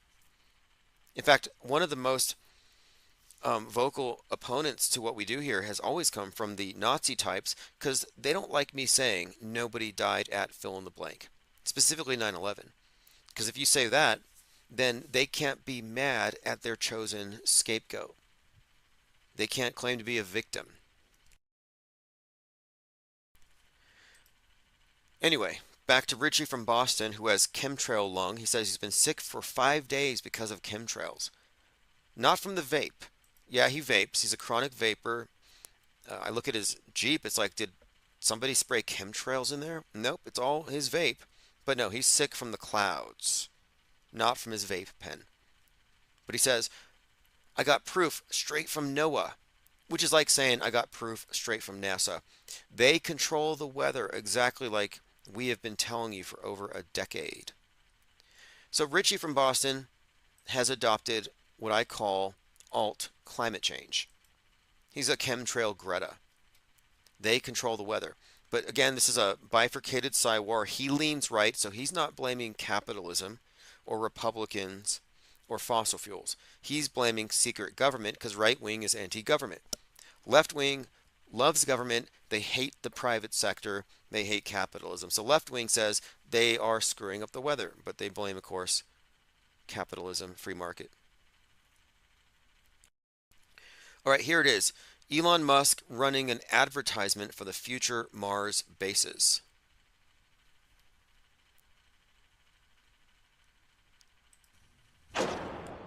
Hello there.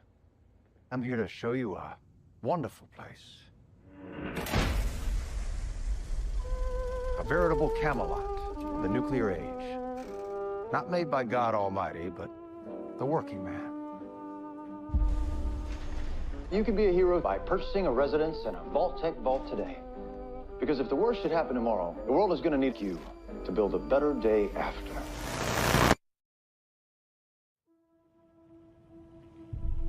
Okay, this is from Fallout, which is about to be released. It was mislabeled on the tweet. It's not a literal advertisement for Mars bases, but it pretty much is.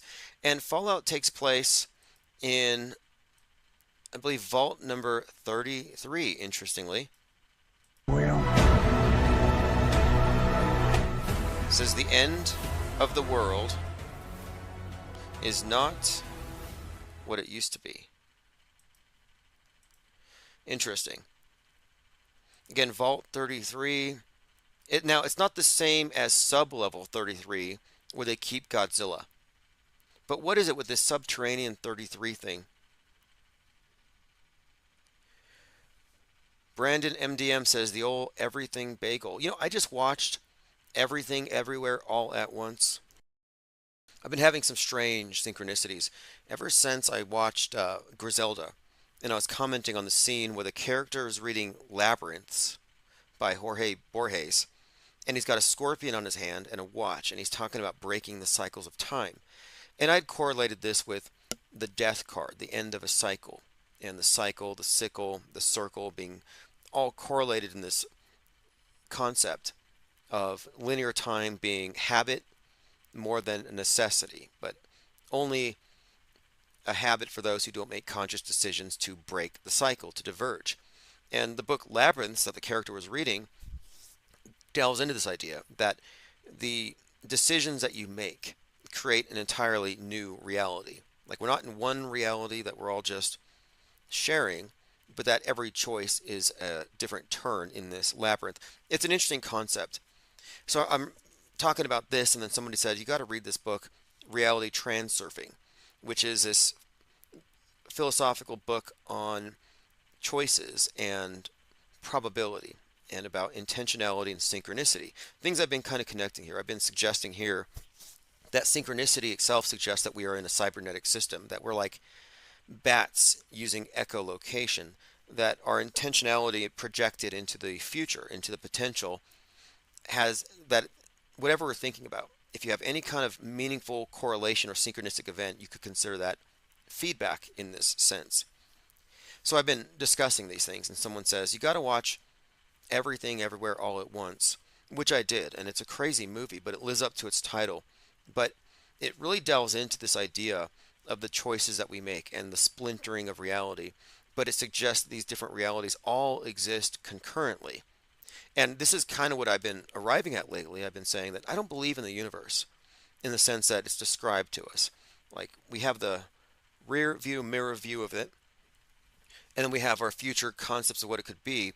But I'm not entirely convinced that it exists until we experience it, and that until then it's just dark matter, nothing but that we are faced with all probabilities and possibilities equal distant from us at this moment, but we go on this linear path more or less out of habit and because we're steered with this massive hive mind they've created.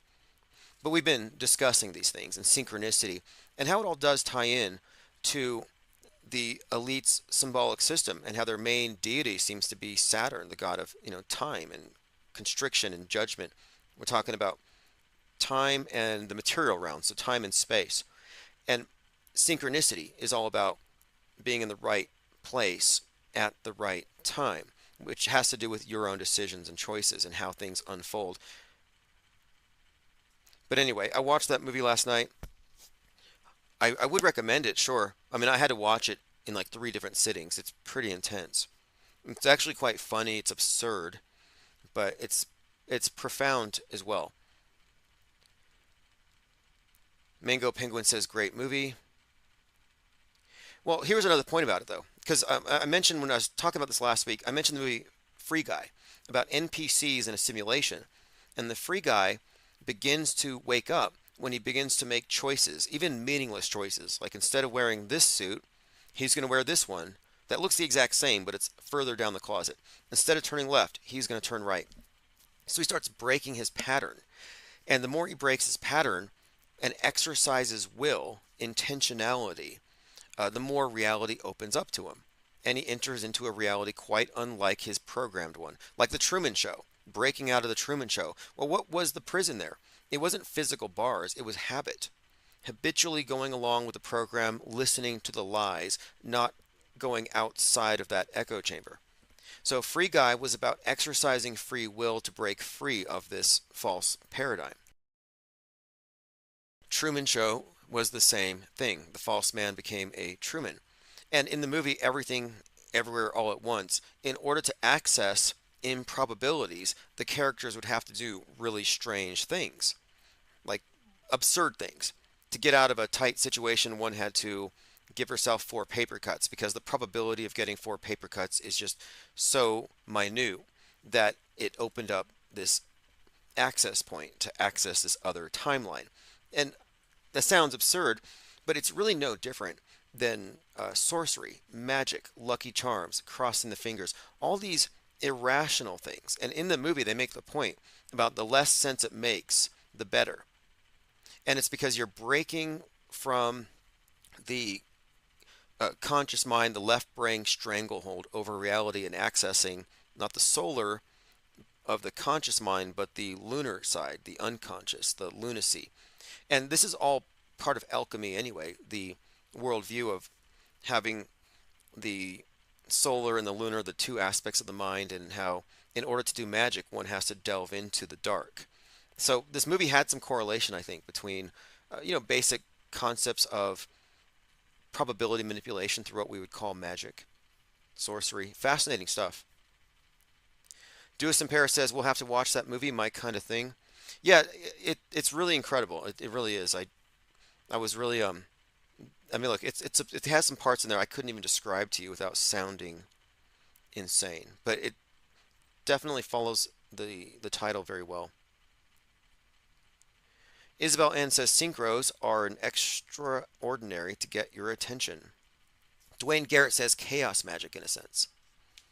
Yeah, the premise behind chaos magic, as really, I think the group is called the IoT, the Illuminatis of Thanateros. They separated magical traditions from the mythologies, from the Judeo-Christian framework, and just went to the fundamentals. Like, what are these so-called magicians doing in order to, in their view, change or influence reality?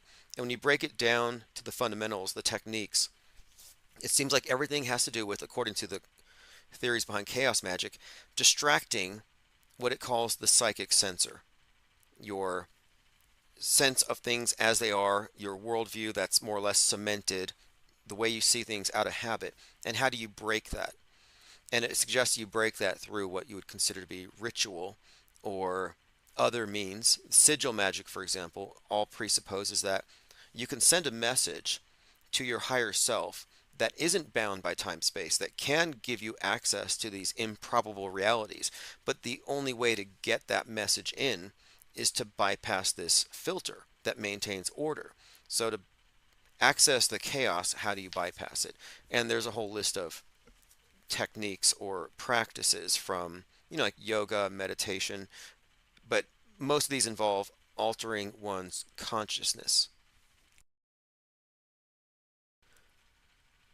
Mizell says it'd be fun to have a movie night.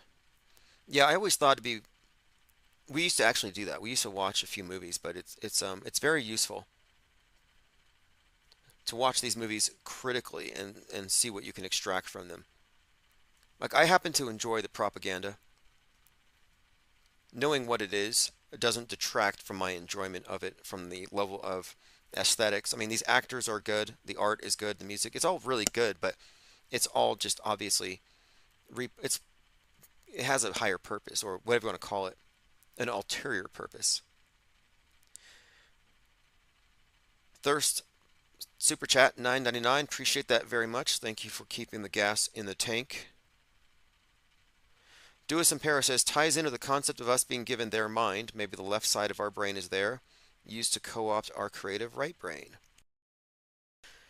Yeah, I happen to think that much of the programming, especially when it comes to archetypal symbolism, colors, a lot of the stuff bypasses our conscious recognition, and we wouldn't be able to focus on it all. We would go crazy.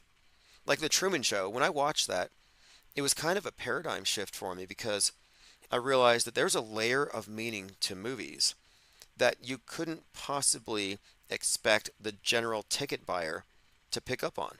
So I thought either these are Easter eggs meant for the amusement of a few, or, and what I arrived at later, we're downloading all that crap into our deep mind. It's all forming the infrastructure of our worldview. And it doesn't matter if you pay attention or not. It's all building up there.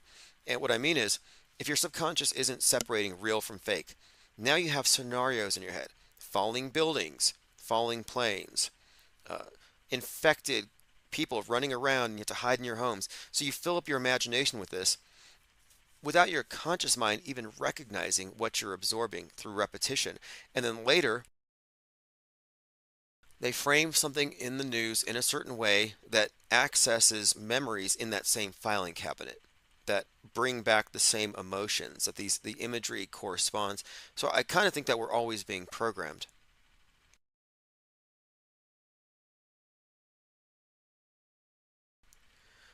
All right, and look, and I've looked into hoodoo, folk magic, various varieties of it from around the world. I've always found it to be very interesting.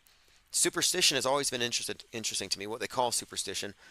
But what the chaos magic movement did is it took away the literalism. Like, no, there's nothing intrinsically meaningful about a bag with some coins or some stuff in it, some oils. Like, you have all these like mojo bags, for example. Like, this is just a collection of random objects in a bag in one's pocket. It can't possibly have any kind of qualities to it. It's not magic in that sense.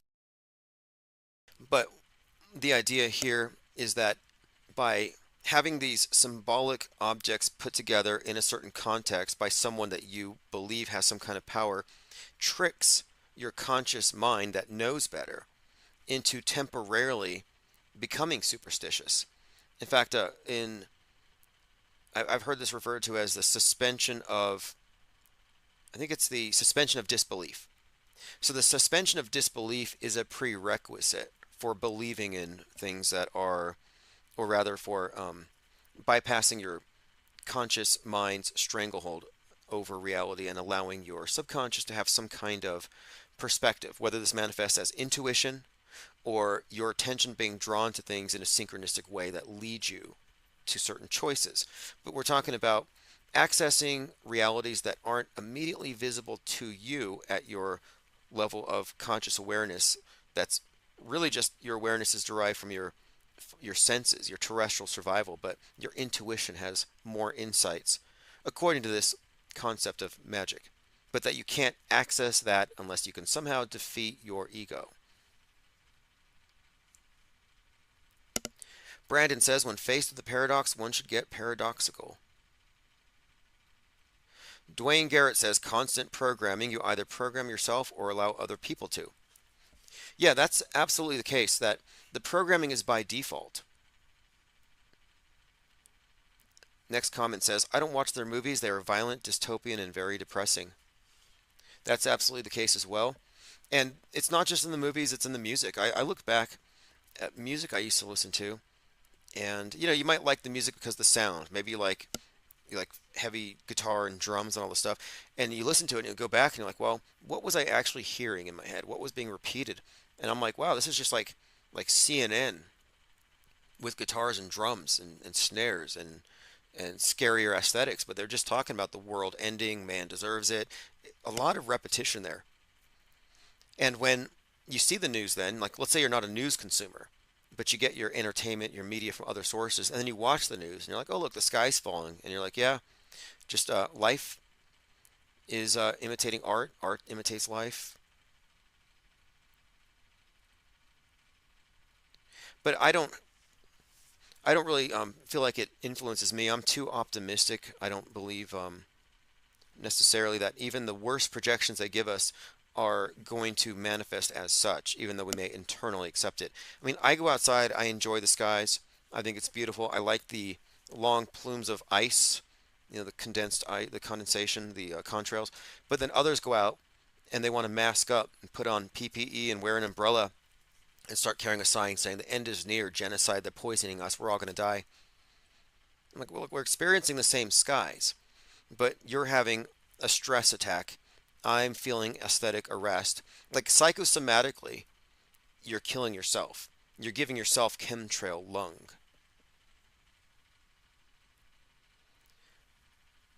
All right, moving on. Here's another example. This is Fight the Flat Earth gloating. Today has been a bad day to be a flat earther. You guys can deny reality as long as you want. It's not going to stop coming. More and more space flights, moon base on the way. Becoming an interplanetary species. You dumbasses can stay in the dark ages. We don't want you with us anyway. Feelings mutual. Go to your deep underground Mars base. Go deeper into Plato's cave. You're already in one mentally. Your internal worldview is a Plato's cave at this point. Now you want to go into some deep underground Mars base. Now you're in a literal cave. Go, please. We don't care.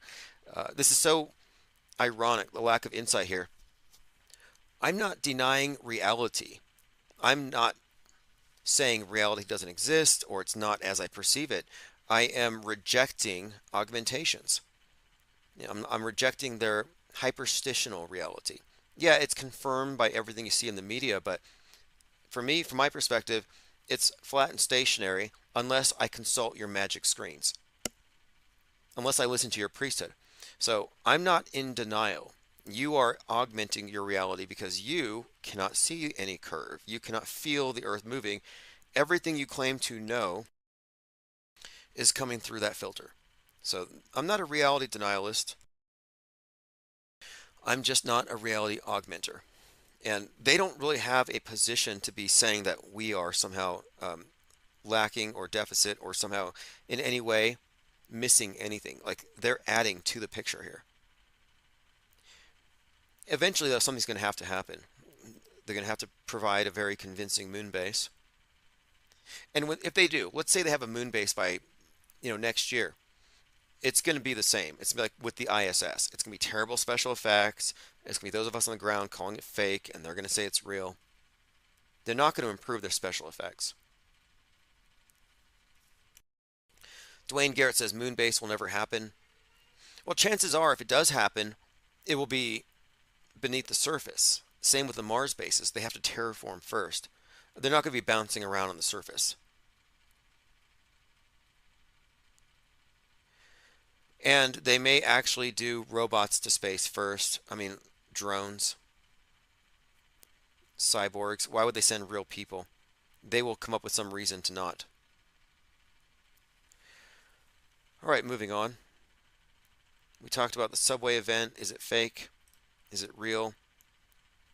Honeybell said they have a whole police precinct in the same exact station. Again, that's another indicator. It's probably hoaxed. I'm going to watch it again. But the guy who shot the man won't be charged. We'll find out what the story was. I thought he had shot himself. All right, I think I want to skip over this last story. CNN did a breakdown on chemtrailers, but there were a couple of points here I thought they made that might be worth repeating here. And it's stuff that I've observed, but this is fascinating because they're using the term believers in the sense that I use it. And it says the collective agreement within these communities overpowers the rational dissent of scientists. This makes it exceedingly difficult to factually correct or alter these deeply entrenched beliefs. Now, you could take this statement and replace the word scientists with skeptics, with auto-hoaxers.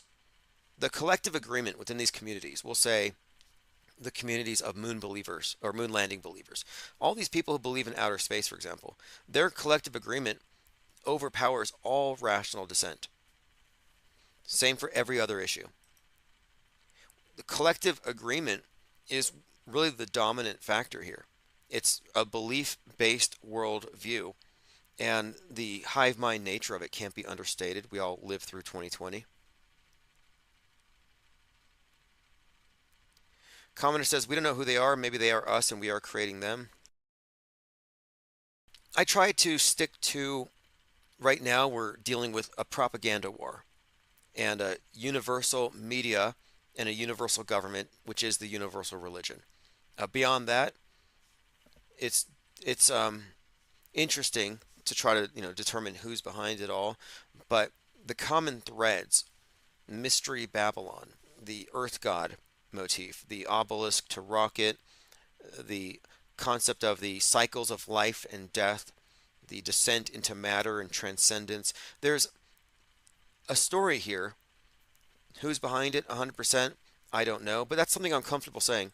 Like, I don't know. That's why we're doing this. If we knew everything, if we had all the answers, we wouldn't be here every night trying to find the answers. We're not smugly sitting atop of a bunch of explanations handed to us by the lying media and lazily just accepting what they've told us.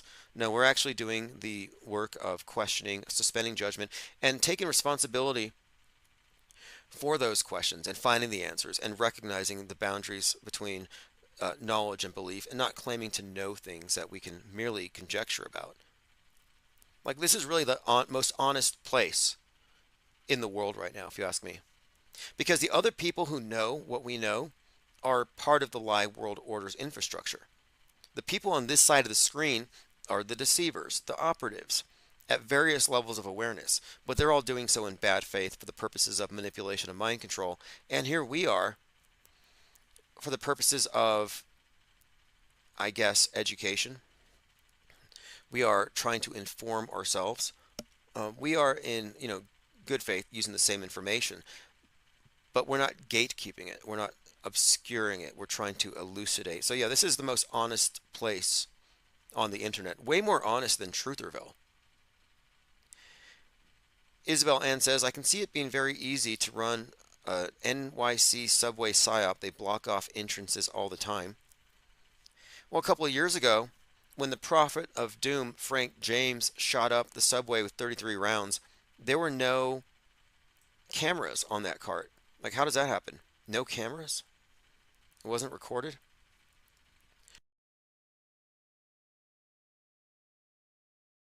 There's a link in chat if you want to join the Parallel Media community on X. Again, we are outside of the alt media, which is controlled. We are in the parallel media, new terrain, outside of their control, outside of the bounds of their controlled opposition. They consider this area to be toxic. They won't come out here. And we need to continue to move out this way, further and further away from Trutherville, so we can see that those with 1 foot in Trutherville and 1 foot stepping into skepticism are going to have to make the choice. Are you going to stay in the matrix, or are you going to step outside the box, My objective is to get 10,000 of us on the same sheet before the election. And I think we can make that happen. All right, this has been great. This is Where's the Curve? I'll see you all in Folded.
Upside down and zoom in on the people walking round. The people walking round upside down. You got a balloon, I got a balloon. Boats reappear with zoom, they reappear with zoom. The horizon line is flat, and the sky it looks the same. Of my senses at peace upon the plain.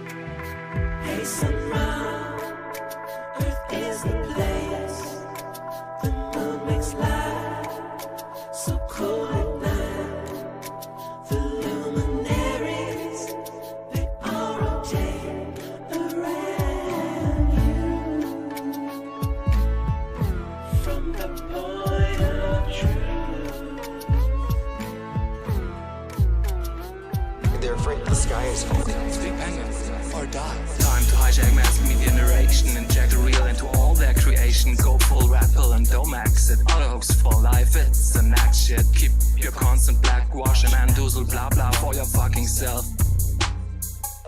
We're here for science, bitches, don't make us wait. It's 3:12. Go full rap pill and don't max it. Auto hooks for life, it's an act shit. It's time to speak penguin or die. We don't want to discriminate, not against nations, orientations, religious groups or races. But if you want to fight us searching for truth, we'll rip the skin off your faces. We meant it well with you, but we're losing our patience. Go full rap pill and don't max it. All hooks for life, it's an act shit. It's time to speak penguin or die. You fail to communicate on every level of cognition. Your streams lack the expressed need for exploration. With you, it's all just narration. You're entirely unable to represent us in mass media. You may think you're safe, but we see ya. Go full rap, pull and don't max it. Auto hooks for life, it's a next shit. No speak penguin or die. Speak penguin or fucking die. Go die already. Go full rap, pull and don't max it. Auto hooks for life, it's time to hijack mass media narrations, inject real into all their creations. Go full rap pill and don't axe it. All hooks for life, it's an act shit. Keep your constant black wash and mandoozle blah blah for your fucking self. We're here for the science, bitches, don't make us wait. It's 3:12. Go full rap pill and don't max it. All hooks for life, it's an act shit. It's time to speak penguin or die. We don't want to discriminate, not against nations, orientations, religious groups or races. But if you want to fight us searching for truth, we'll rip the skin off your faces. We meant it well with you, but we're losing our patience. Go full rap pill and don't max it. All the hooks for life, it's an act shit. It's time to speak penguin or die. You fail to communicate on every level of cognition. Your streams lack the expressed need for exploration. With you, it's all just narration. You're entirely unable to represent It's a mass media, you may think you're safe, but we see ya. Go full red pill and don't max it. Auto host for life, it's the next shit. Now speak Penguin or die. Speak Penguin or fucking die. Speak.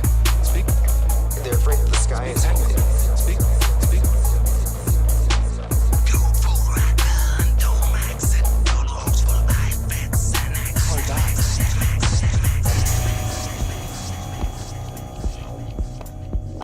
They're inferring a whole lot from photos.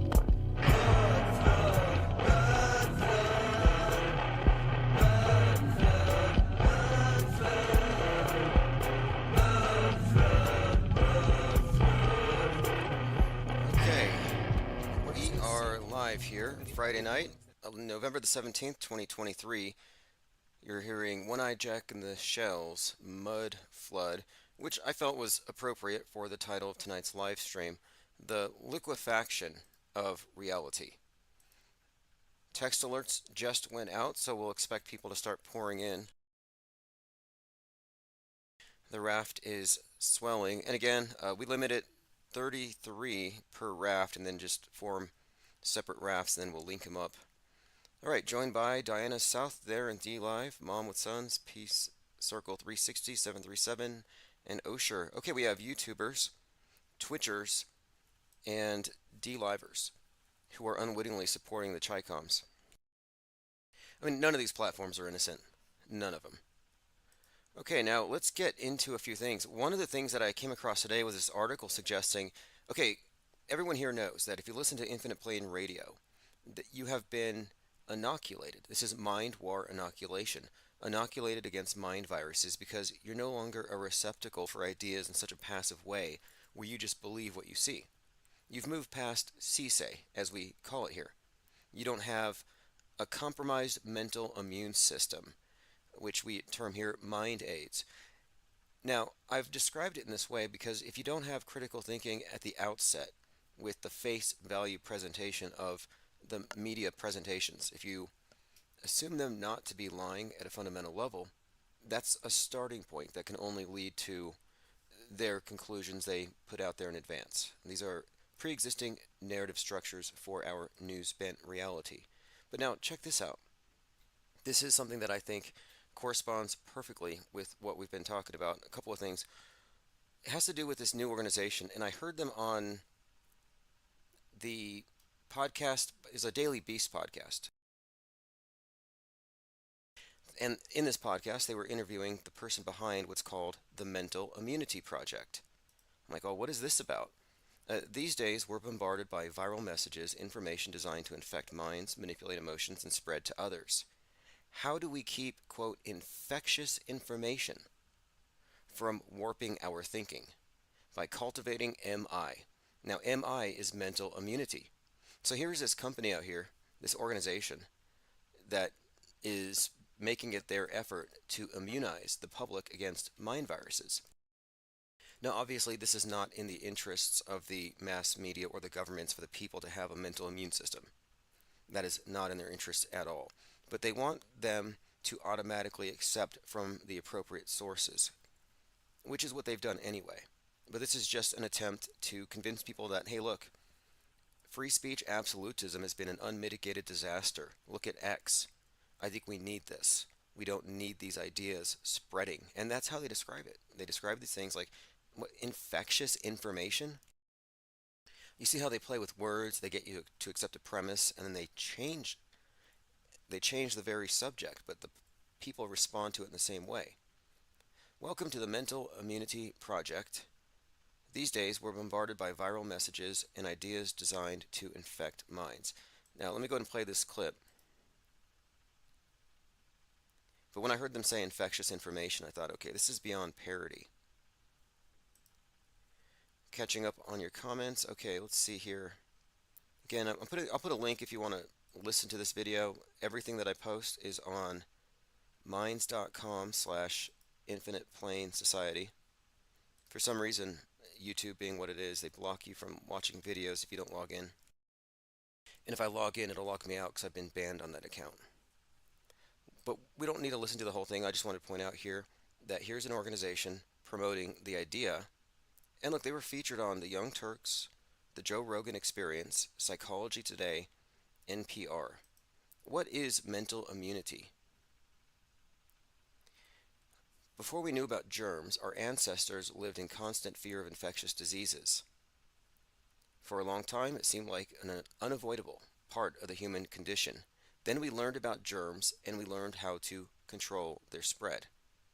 So, this is an article about the science of immunology and how it's transformed the human condition. But he goes on to say, what if we could solve today's infodemic problem in the same way? Why not afford our minds the same protection we afford our bodies? What if we help everyone boost their immunity to quote viral information? Imagine the world we could build if mis and disinformation weren't constantly warping our worldviews and setting us at odds. And what we're seeing right now with Israel and Palestine is part of this. The propaganda on both sides, the heated rhetoric, it's meant to look like a huge problem that needs to be solved. Elon Musk is being pointed out as the bad guy in all of this. I don't know if you've noticed, but I think IBM pulled ads because he's basically a critical Jew theorist. You know, far right blame Israel and Jews for everything. Far left blame whites for everything, and systemic racism. And so I compare the two: critical race theory, critical Jew theory. These are parallel explanations centered around grievance politics and a scapegoat, and I reject them both. But Musk has made X a safe space for criticism, and this is, of course, blowing up X, as we'll go through. But I called this out quite a while ago. I said Elon Musk is destined to be the fall guy for free speech absolutism. Look at these headlines today from The Drudge. White House condemns Musk hate. Fallout spreads. Fallout? Are we talking about nukes now? I thought this was a viral infodemic, but now it's fallout. Twitter is an anti-Jew hotspot. Advertisers freak out. And you see, he's not tempering it at all. He just sent out a notice that if you want to pay for Premium Plus, which is $22 a month, you can access Grok and you don't have to look at ads anyway. So he's replacing the need to please advertisers by offering increasingly better tiers, which is smart from a business perspective. But this monster is being allowed to grow in full view of the public, so the public cries for some kind of a solution. I believe the co-founder of Facebook has been crying for the, I guess, resignation of Elon Musk. All right, let me catch up on comments here. Diana South says that link is awesome and the brief tutorials to help one beef up their mental immune system. Yeah, see, the irony of it, though, is they're not explaining what media is, or even the difference between knowing and believing. They're trying to get people to follow the right sources to believe the right things. My point being, if you're merely a believer, you don't really have immune systems, mentally speaking, against these arbitrary beliefs. These are things you just choose based on your feelings. They don't stand up to any critical scrutiny. And I don't think they want people to be critically examining media. They want them to be accepting from the right sources all over again. I mean, it's just nothing to do with protecting the public from actual threats either. It's one of my other points. Like we're all supposed to agree. That's obviously not the case, and it would never happen anyway. Okay, let's go through. We have a lot more to go through. Here we go. Facebook co-founder calls on Elon Musk to resign after he calls an anti-Semitic tweet the actual truth. And what he refers to here is somebody pointed out something about Israel and Palestine, and Musk tweeted his agreement with the tweet itself. And since he was, here it is. This is the artist formerly known as Eric Breaking Bat tweeted, okay, Jewish communities have been pushing the exact kind of dialectical hatred against whites they claim to want people to stop using against them.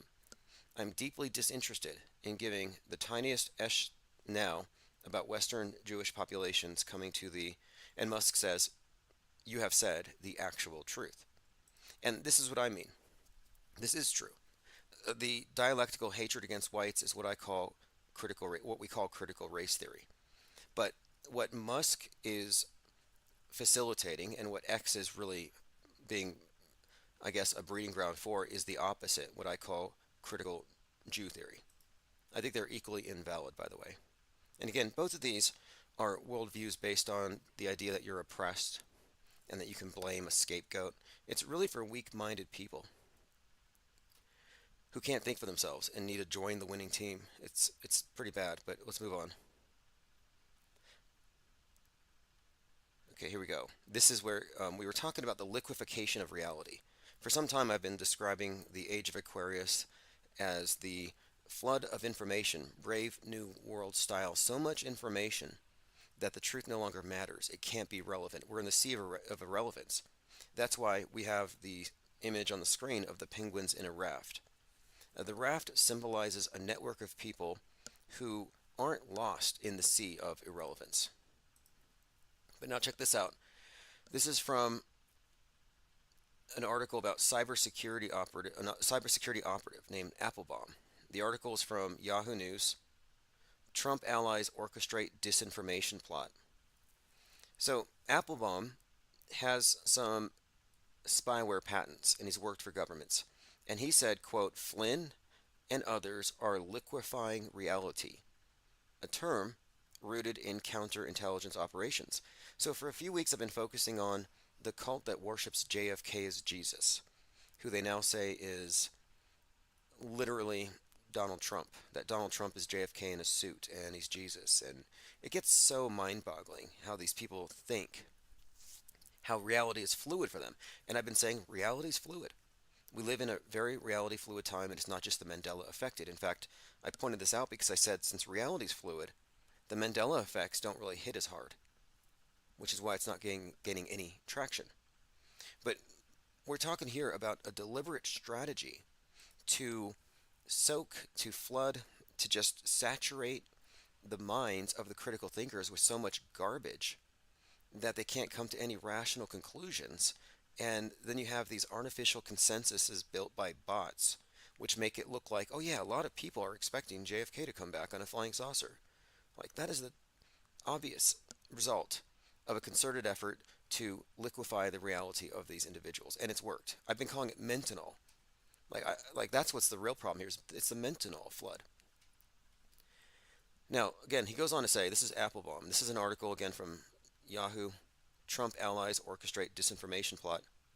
He says, this is an active measure, a strategy for creating chaos to get rid of truth. The Russian Federation coined the phrase, quote, active measure in the 1920s to describe, quote, a combination of propaganda, political pressure, and covert military activity.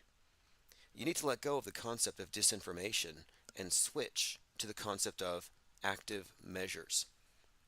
Active measures encompass many elements, including disinformation. But a well-crafted active measure is living, breathing, and it spreads. These are pieces of art. Now, this is a separate article from the thing about mental immunity, but these things are connected. Now, we talk about how there's an obvious attempt to flood the zone with disinformation, but it's beyond that. It's an active measure, as in you have LARPers, you have characters playing into it, and then you have the weird subtext of this whole Q thing with JFK. I'm saying that this is all part of an active measure. It couldn't happen if it was just disinformation thrown out there. It has carriers, super spreaders. Now, this is interesting too. Cernovich had posted this tweet back in June about Donald Trump when he was first indicted. He said that it was, quote, this is the JFK assassination all over again. They're killing Trump by other means. And General Flynn, who's, again, behind this big Q thing in large part, said, it's called narrative assassination. Physical assassination is too messy these days. Not out of the question, but too messy. Killing somebody by creating a completely false narrative is cleaner, easier, and has a lasting effect on others contemplating getting in the way. This is something I have a great deal of experience and expertise on. Fascinating. Are they going to JFK Trump, or are they just going to destroy his character? All right, let's move forward here. I'm going to catch up on your comments. If anyone has anything you want to call in on, I'll open up phones here momentarily. Gematria 101 says, tomorrow is the 322nd day. Shout out to the Skull and Bone Society. Hey, let's get into this. Alex Jones had a prophetic dream, and he could have saved 3,000 lives, but he waited 22 years to talk about it. Yep. Alex Jones had a prophetic dream of 9/11 before it happened. It was back in March. I'm going to go ahead and play this clip, and then we'll discuss. And here we go. I began to have a recurring dream in March of 20. Okay, wait. It was a recurring dream, so it wasn't like one dream. It's like he's having this dream again and again and again. I began to have a recurring dream in March of 2021 of the World Trade Centers on fire and collapsing. And I told my wife at the time this, but I also then started seeing, once I had the dreams, I started seeing them. Well, wait, they're saying Bin Laden's about to attack, and we knew from the FBI informant among. Again, he had multiple dreams and visions of the towers not only burning, but collapsing, which is interesting because prior to 9/11, buildings didn't really collapse. Salam, who also worked for the CIA, that the feds had cooked the bomb, trained the driver, let them attack the World Trade Center in 1992. So I was able to put together that was going to be their next target. And so I did dozens of shows that they tried to remove off the internet, but you can still find large clips of it, where I said, call the White House. And I put the number up. And I said, they're going to blow up the World Trade Center, and they're going to blame Bin Laden. Anyway, I'm just pointing it out. It would have been nice if he had said something about this, I don't know, 22 years ago, but better late than never. Peace Circle says it looks like he quit taking his super male vitality. Yeah, I'm thinking he's taking Gwyneth Paltrow's sex scoop. He grabbed the wrong bottle. 737 says, nah, brah, you didn't know. Austin 108 says, that's amazing. I think it's amazing that he had a prophecy. He dreamed about it. Although, what did he really dream? I mean, the fact of it is, and this is the fact, let's just talk about facts, which don't care about feelings. 9/11 didn't involve any deaths. It's not even reasonable to assume so.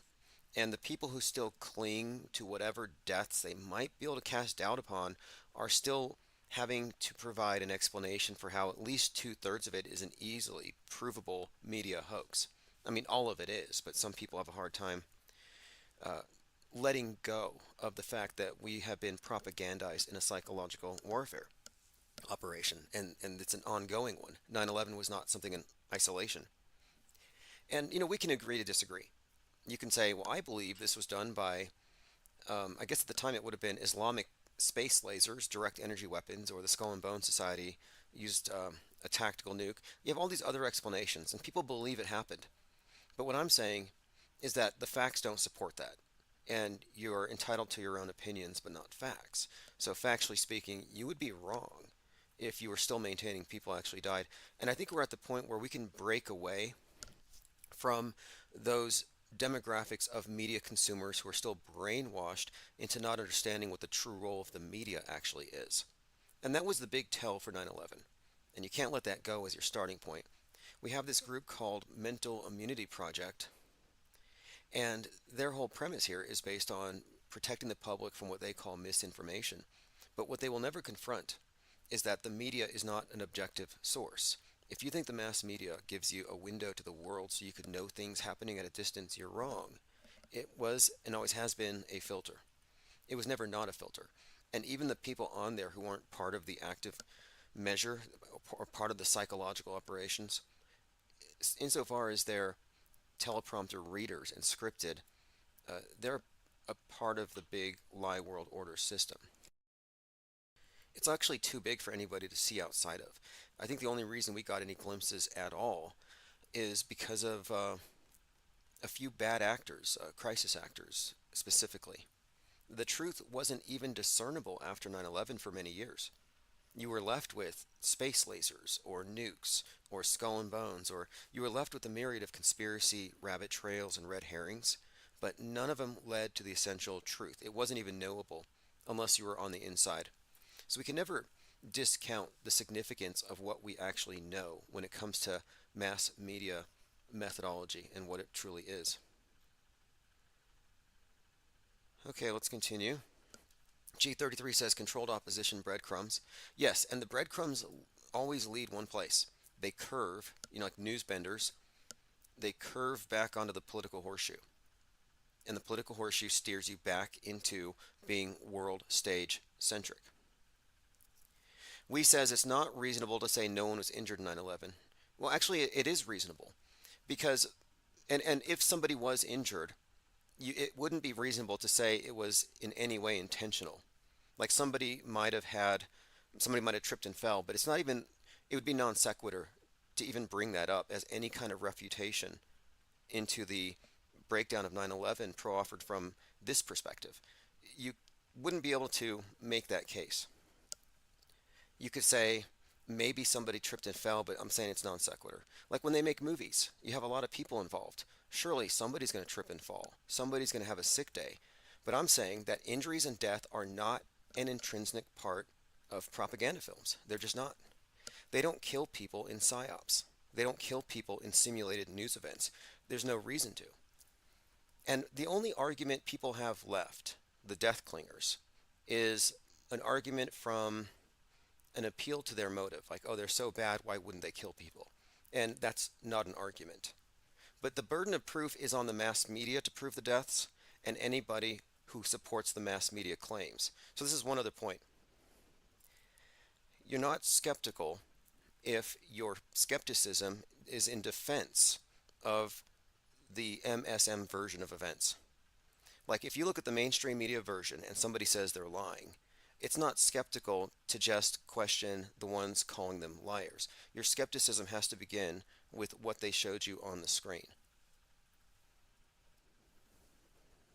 G33 says it was a massive ritual, lesser magic, manufactured consent. Yeah, multi-layered for sure. I think these things they have financial aspects, they have geopolitical aspects, they have psychological ramifications, but also emotional, trauma bonding, the news cycle of abuse and all of that. But then also you have, I think, spiritual ramifications for whatever that is. The occult, the underbelly to all this stuff, which I don't have all the answers or explanations for all of it, but the indicators are there. Yes, it is some kind of a ritual. There's a reason why it took place on the Coptic New Year.